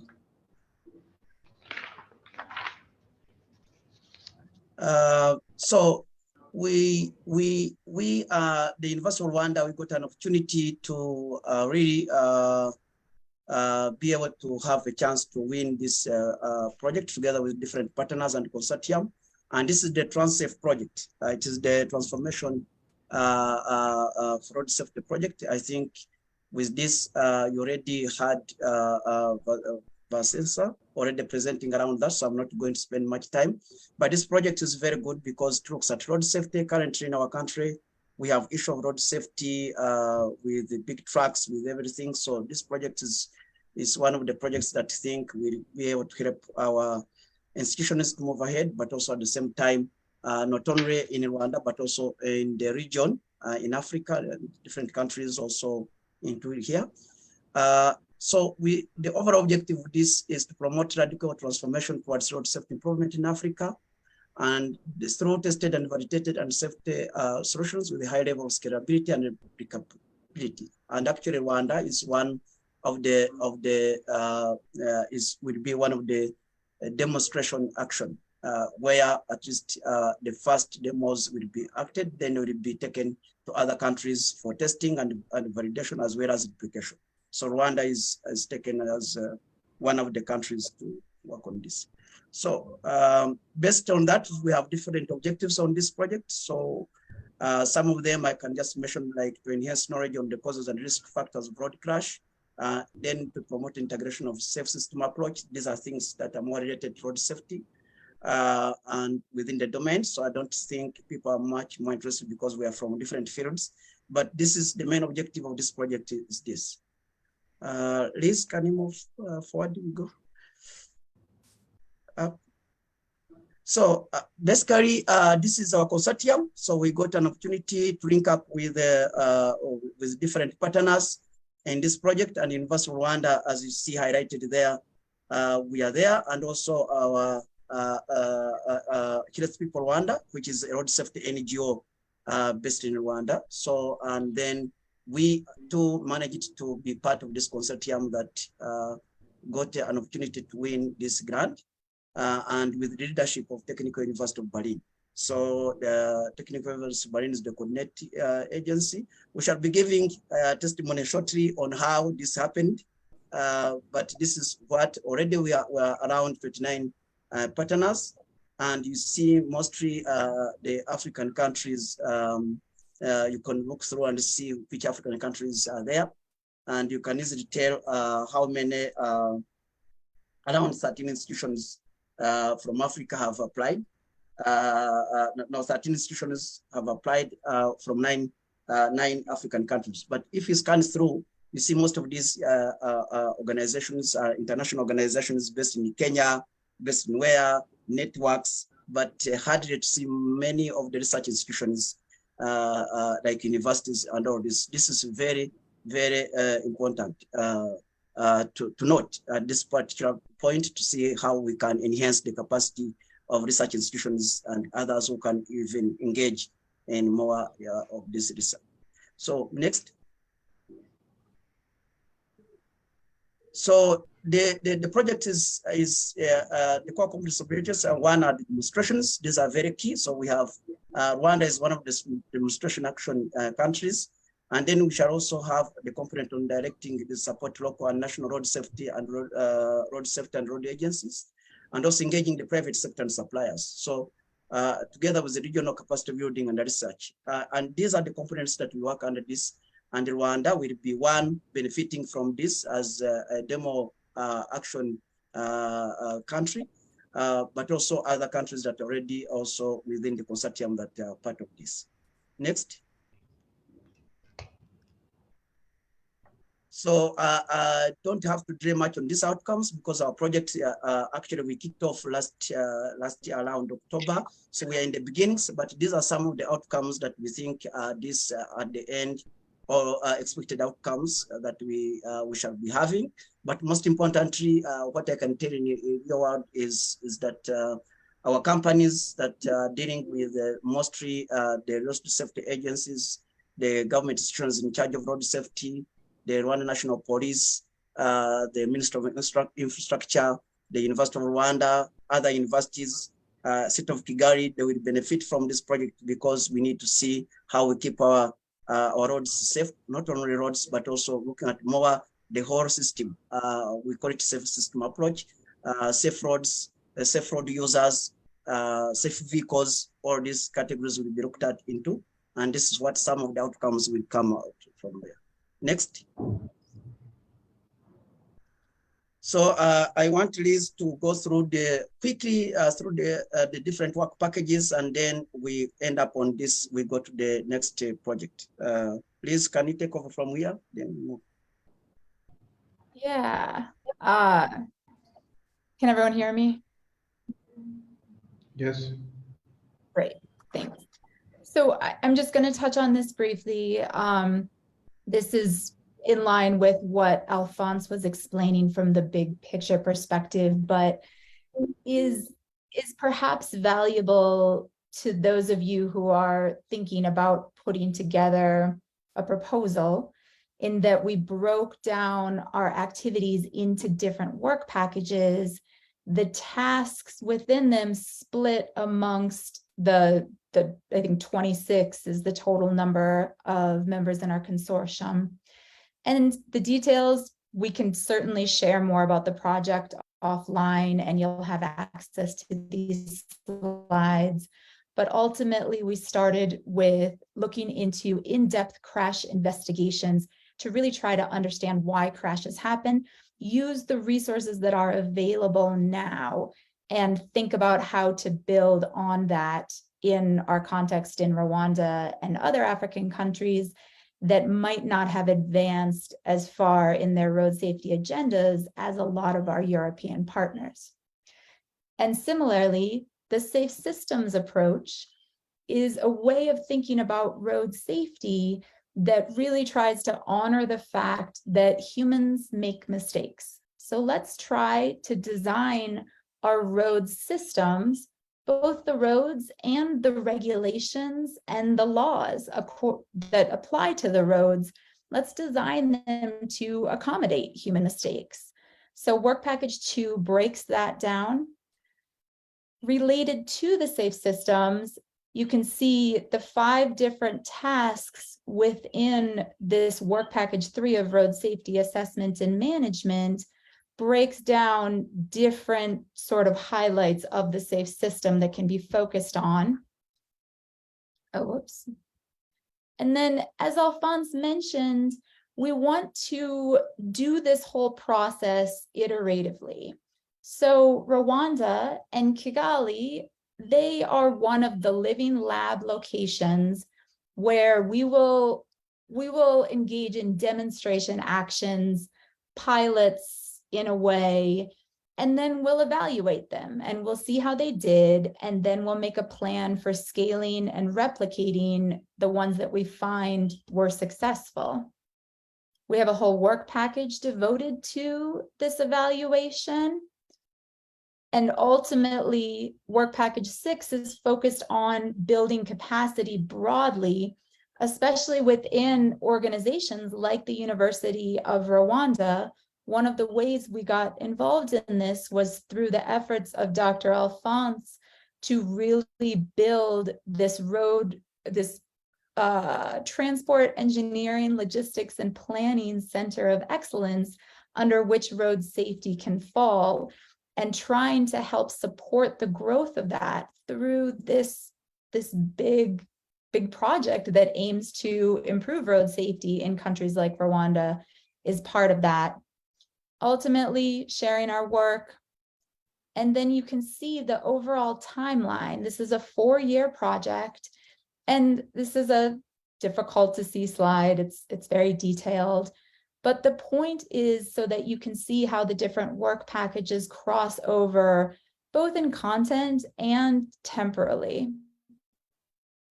So that's overall the TransSafe project in a nutshell. Like I said, you'll have this presentation. I think I probably speak for both of us when I say we're happy to answer any questions. But that's the summary of the project. And Alphonse, do you want to comment here, or you want me to kind of run through some of these points? Yeah, you can run through. So this is very important for our colleagues who want to apply. These are some of the testimonies you have to give. Please, can you go ahead, then I'll jump in. Yeah, for sure. So yeah, and again, reach out with any questions because we're kind of short on time, so I'm not going to go into too much detail. But ultimately, Dr. Alphonse is going to continue telling you about some of his ongoing and previous projects, but that's sort of where this story starts, in that he had a lot of collaborations with European institutions, and they ultimately were resources for us to reach out to, because we originally started trying to put together an application independently through the University of Rwanda. But I think, as some of the European Commission representatives can perhaps explain even more, it's a really heavy lift to put together this type of application for anyone. And there are entire corporations that exist in Europe that they exist to help institutions apply for this funding, because it can be very complicated. So ultimately, we were going through the process, and through that process reached out to a lot of different collaborators and potential collaborators. And that led us to the Technical University of Berlin and Dr. Oliver Waugh, who Alphonse had a relationship with previously, and we were able to engage in that application and ultimately decided that that would be the best bet for, use of our time and energy, and also just to have the best shot at winning, because that's the nature of grant writing, right? You have to invest all of this time and energy for free. You will get absolutely nothing back for all of that time and energy if you don't win the funding. And so that's why it's so good to invest some time at the very outset of your planning and your application proposal writing, and make sure that you really are going to fit the requirements and that you have a shot at being competitive And I don't say that to discourage anybody, but just to be realistic. And I think the easiest way to really do that is to just ask a lot of people. Use these resources available to you through the European Commission, through these webinars, through colleagues like myself and Dr. Alphonse, who, can maybe give you some perspective based on our experience. Similarly, I started discussing this with Dr. Alphonse. As he mentioned, I'm working for the University of Rwanda through this Fulbright scholarship, but I've been a volunteer with Healthy People Rwanda, that is a local NGO that does a lot of work on road safety. I've been working with them for many years.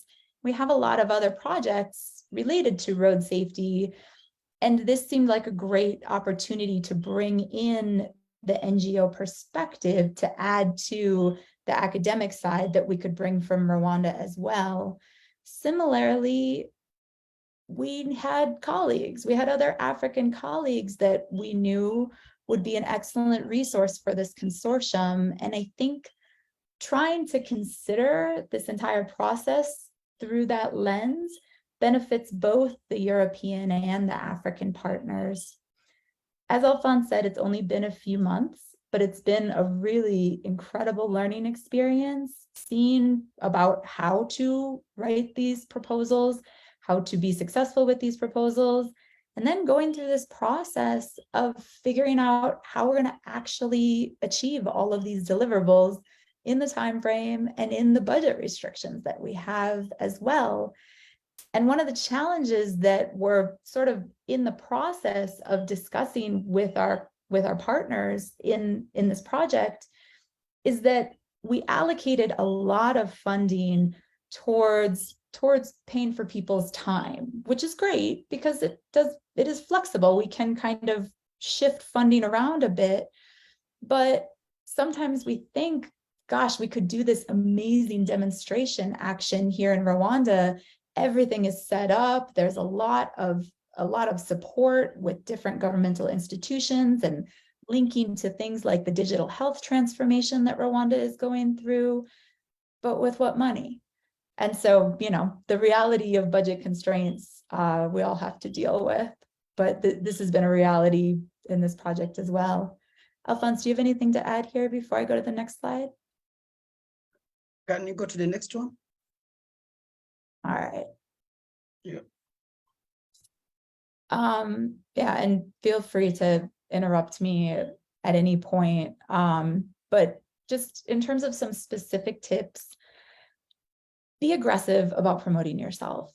Another way that we didn't get here specific with these proposals, because like I said, this kind of came from Alphonse's previous collaborations and just, knowledge of different partners across the continent and in the EU. But the thing that maybe helped us succeed too was, here I am, this American who's here, joining the University of Rwanda and joining Healthy People Rwanda because I love this country and I love these organizations, and I think there's a lot of potential, and I'm happy and privileged for the opportunity to contribute to that. And I'm not afraid to go and be loud about how great I think things are here and how much potential I think exists for road safety improvements in Rwanda.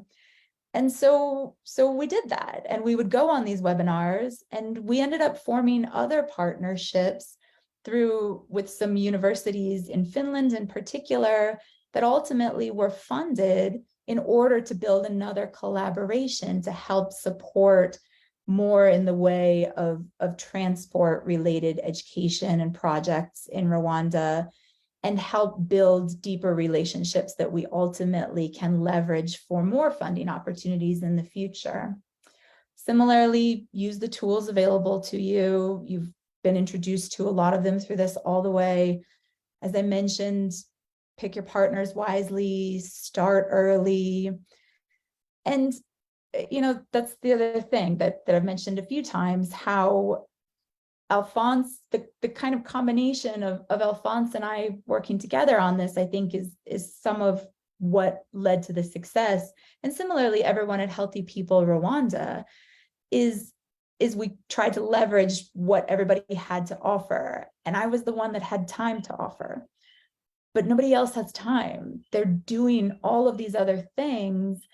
And so how do we change that? This is something that I know the European Commission is thinking about, just by nature of you offering these opportunities to build up this research infrastructure and these networks, to have this mobility between faculty and learners that goes bilaterally between the EU and African countries.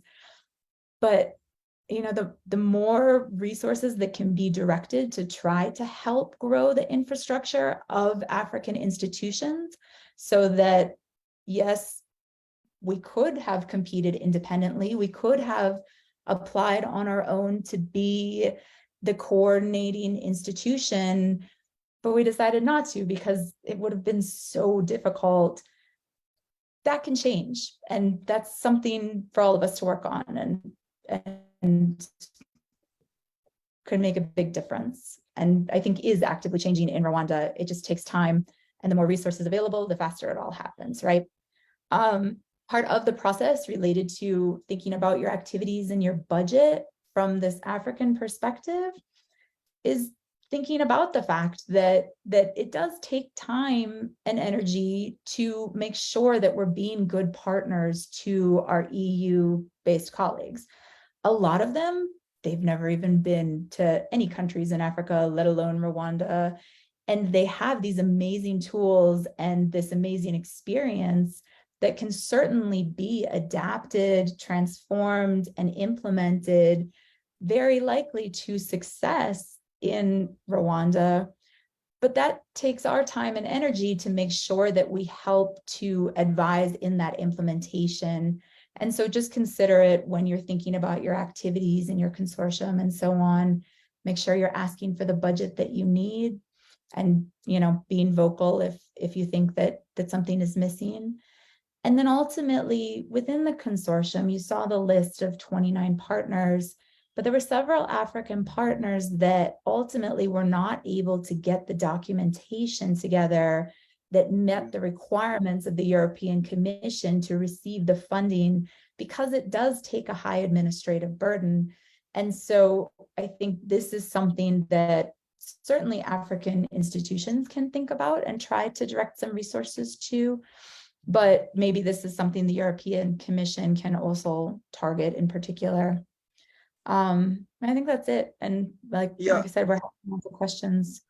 That's it, Liz. And I think, Bonnie, this is the testimony we are giving, so don't worry about this. Then we're going to go down a bit. But what I can say, really adding to what Liz said, we are not the ones who have won the European Horizon grants, because our colleagues also from the University of Rwanda and other have already done. They have a lot of testimonies on that. But based on what we have learned ourselves, because at least I've been involved in around 3 EU Horizon projects, what I have seen is that, based on my experience a bit, is that we need, if we need to really become like a coordinator of the whole project, like now T-Barin is leading, in another project, another organization is leading, especially from the European countries. It's always hard. We need to have a research office. So research office need to be established, and this research office are very key, not only from making sure that all they search for grants, they write these grants, they look for the budgets, they can facilitate the principal investigators, because we are lecturers. Sometimes we are busy teaching, doing what, so, but writing the proposals is quite hard in that aspect. So I think we need to make sure that that is also emphasized, to make sure that we can coordinate from the, maybe some coordination is being done. Sorry.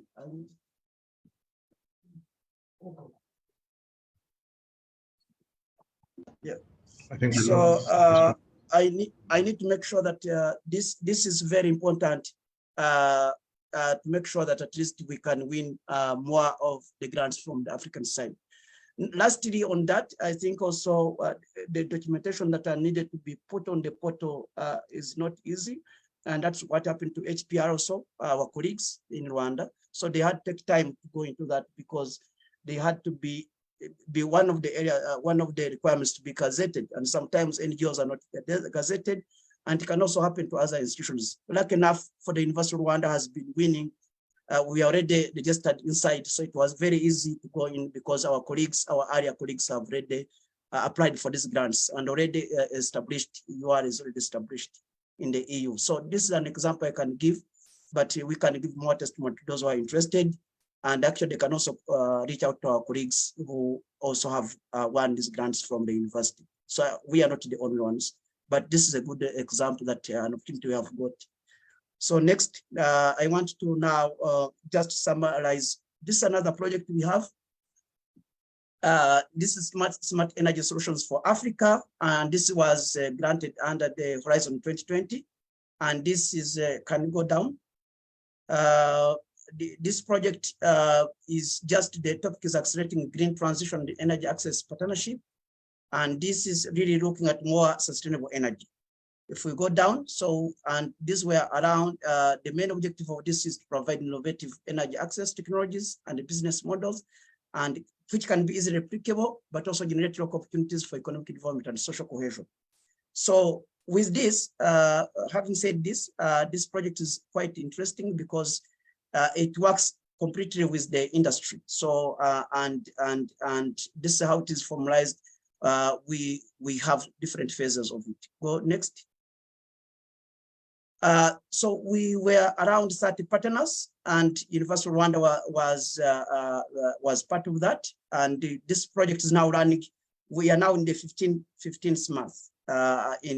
So we started around now 15 months, and this has around 48 months to be done.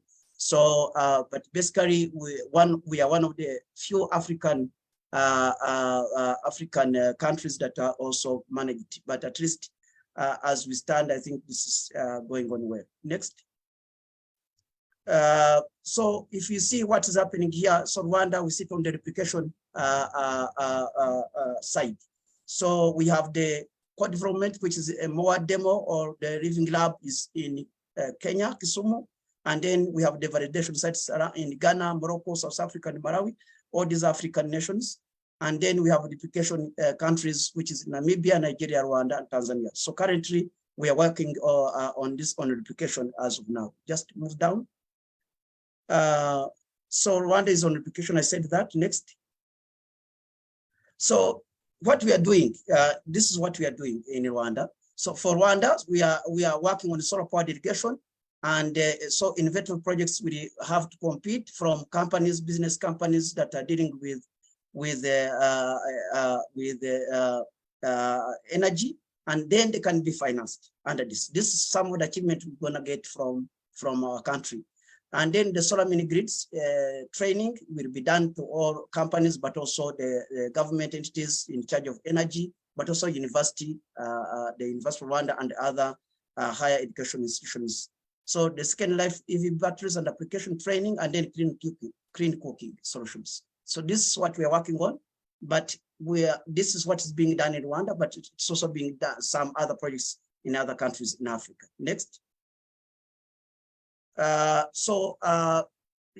course, I said Rwanda is replication. I don't want to go into this. So we shall launch calls now. We have done some scoping studies to understand which companies are doing what is needed. Now we are entering into just getting companies that can bid for this seed funding, and that will be done in March 24. Now that's what we are preparing, working with different companies, going up and down in the field to make sure that we engage them to be able to apply so that they can improve the technology that is available. So we need to make sure the innovations that are being done can be funded so that they can improve the livelihood of our people. Next.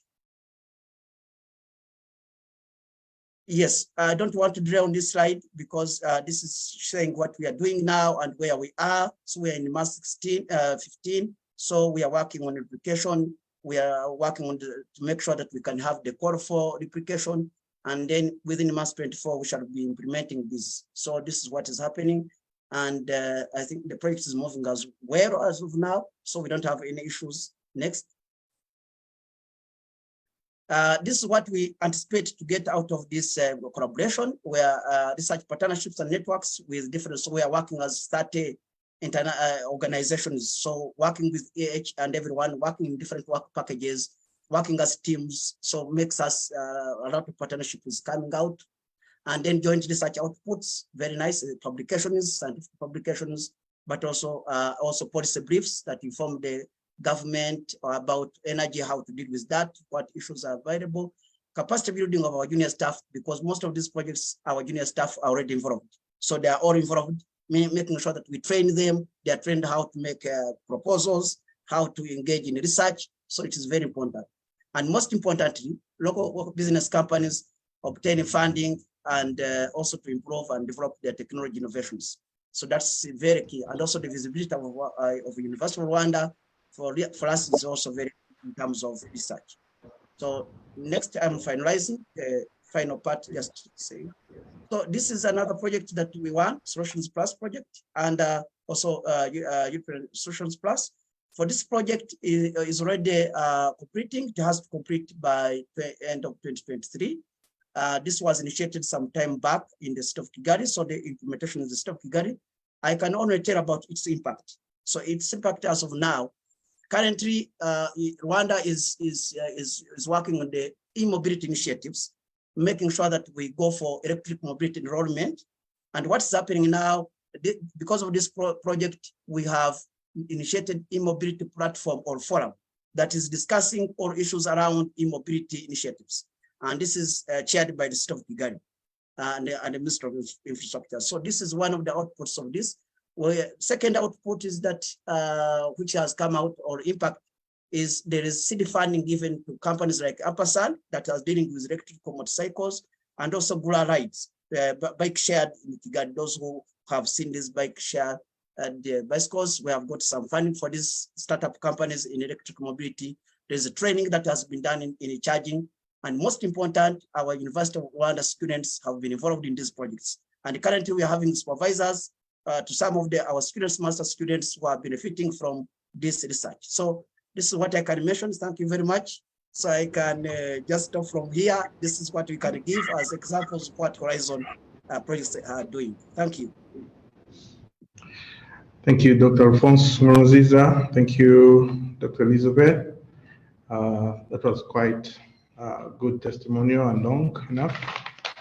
I don't know if we still have time for another testimony, but I would like to check with Bernard, or because he had lost his network.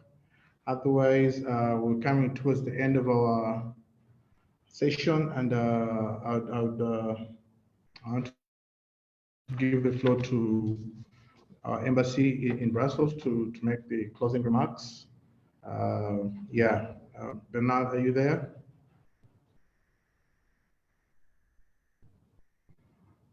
Again, we also had an opportunity for people to write in the chat box. So it was, I did not ignore the questions and answers for anyone. Most of them have been responded to. Unless you have a real burning question, you could put up your hand.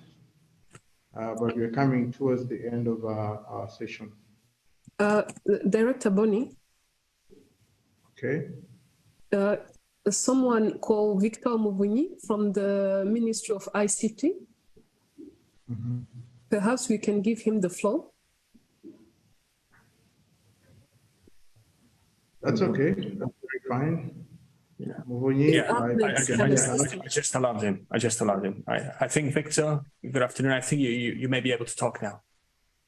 Okay, thank you. Now I think I can get the microphone. Yeah. So thank you. Well, I think the BG really covered most of what we had planned as a team from the ICT, especially in the innovation department, where I belong. But maybe just to, because I can see some of the people here on the panel, especially in the Rwanda team, UR team, they're a little bit in advance.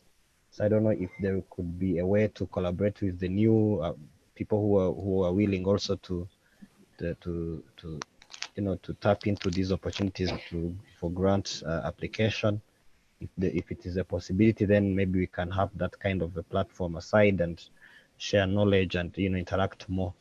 That's what I can really add on top of the great initiatives and the great achievements that the panel has been sharing so far. Thank you. Thank you, Mufuni. There was a question on the national contact points. I don't know if we would consider Victor Mufuni as one of the contact points. I'm more than happy to do that. Thank you. Okay, great. Okay, great. Otherwise, Grace, are you there? One hand raised by Guillaume. Bonnie, I think we have 2 hands. What is Victor? And I think Guillaume from Nyagatare, who wished to speak. I just muted them. Yeah. Oh, great. Okay. Guillaume, are you there?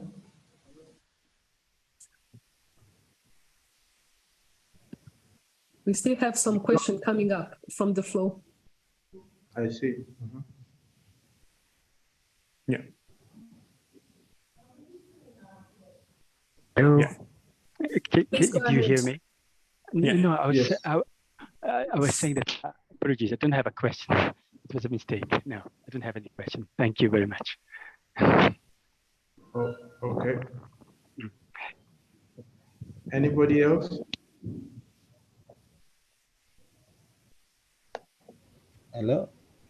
Can I just add one thing in terms of communicating? Since now you made me to be the contact person, and if you're familiar with Slack or WhatsApp group, we can go ahead and join. I can create that platform for us to communicate further.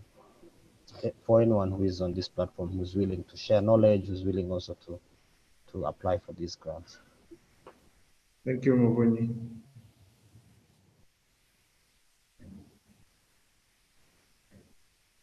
Anybody else out there?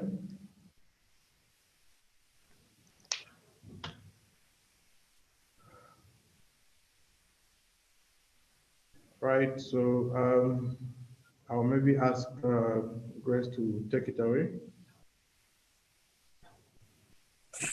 Thank you, Director Bonnie. Sorry, the ambassador has to go outside. He had another engagement. So in concluding, on behalf of the ambassador, I would like to thank you all for attending this session. We hope it was very, very useful. And I wish to thank you as well, the panelists, different speaker researchers who contribute to this session. In concluding again, as representative of the Ministry of Foreign Affairs, all we can say is that science and diplomacy have a lot in common. Mainly, both require collaboration, building partnership. So this session is about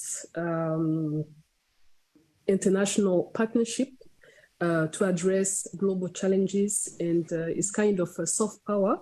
So this is the main keyword we have to retain: collaboration, collaboration among nations, collaboration among regions, so we can address these global challenges. So I thank you all.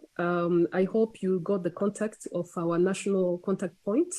We can share the emails, and of course, the Ministry of ICT will be coordinating as the Horizon Europe contact person.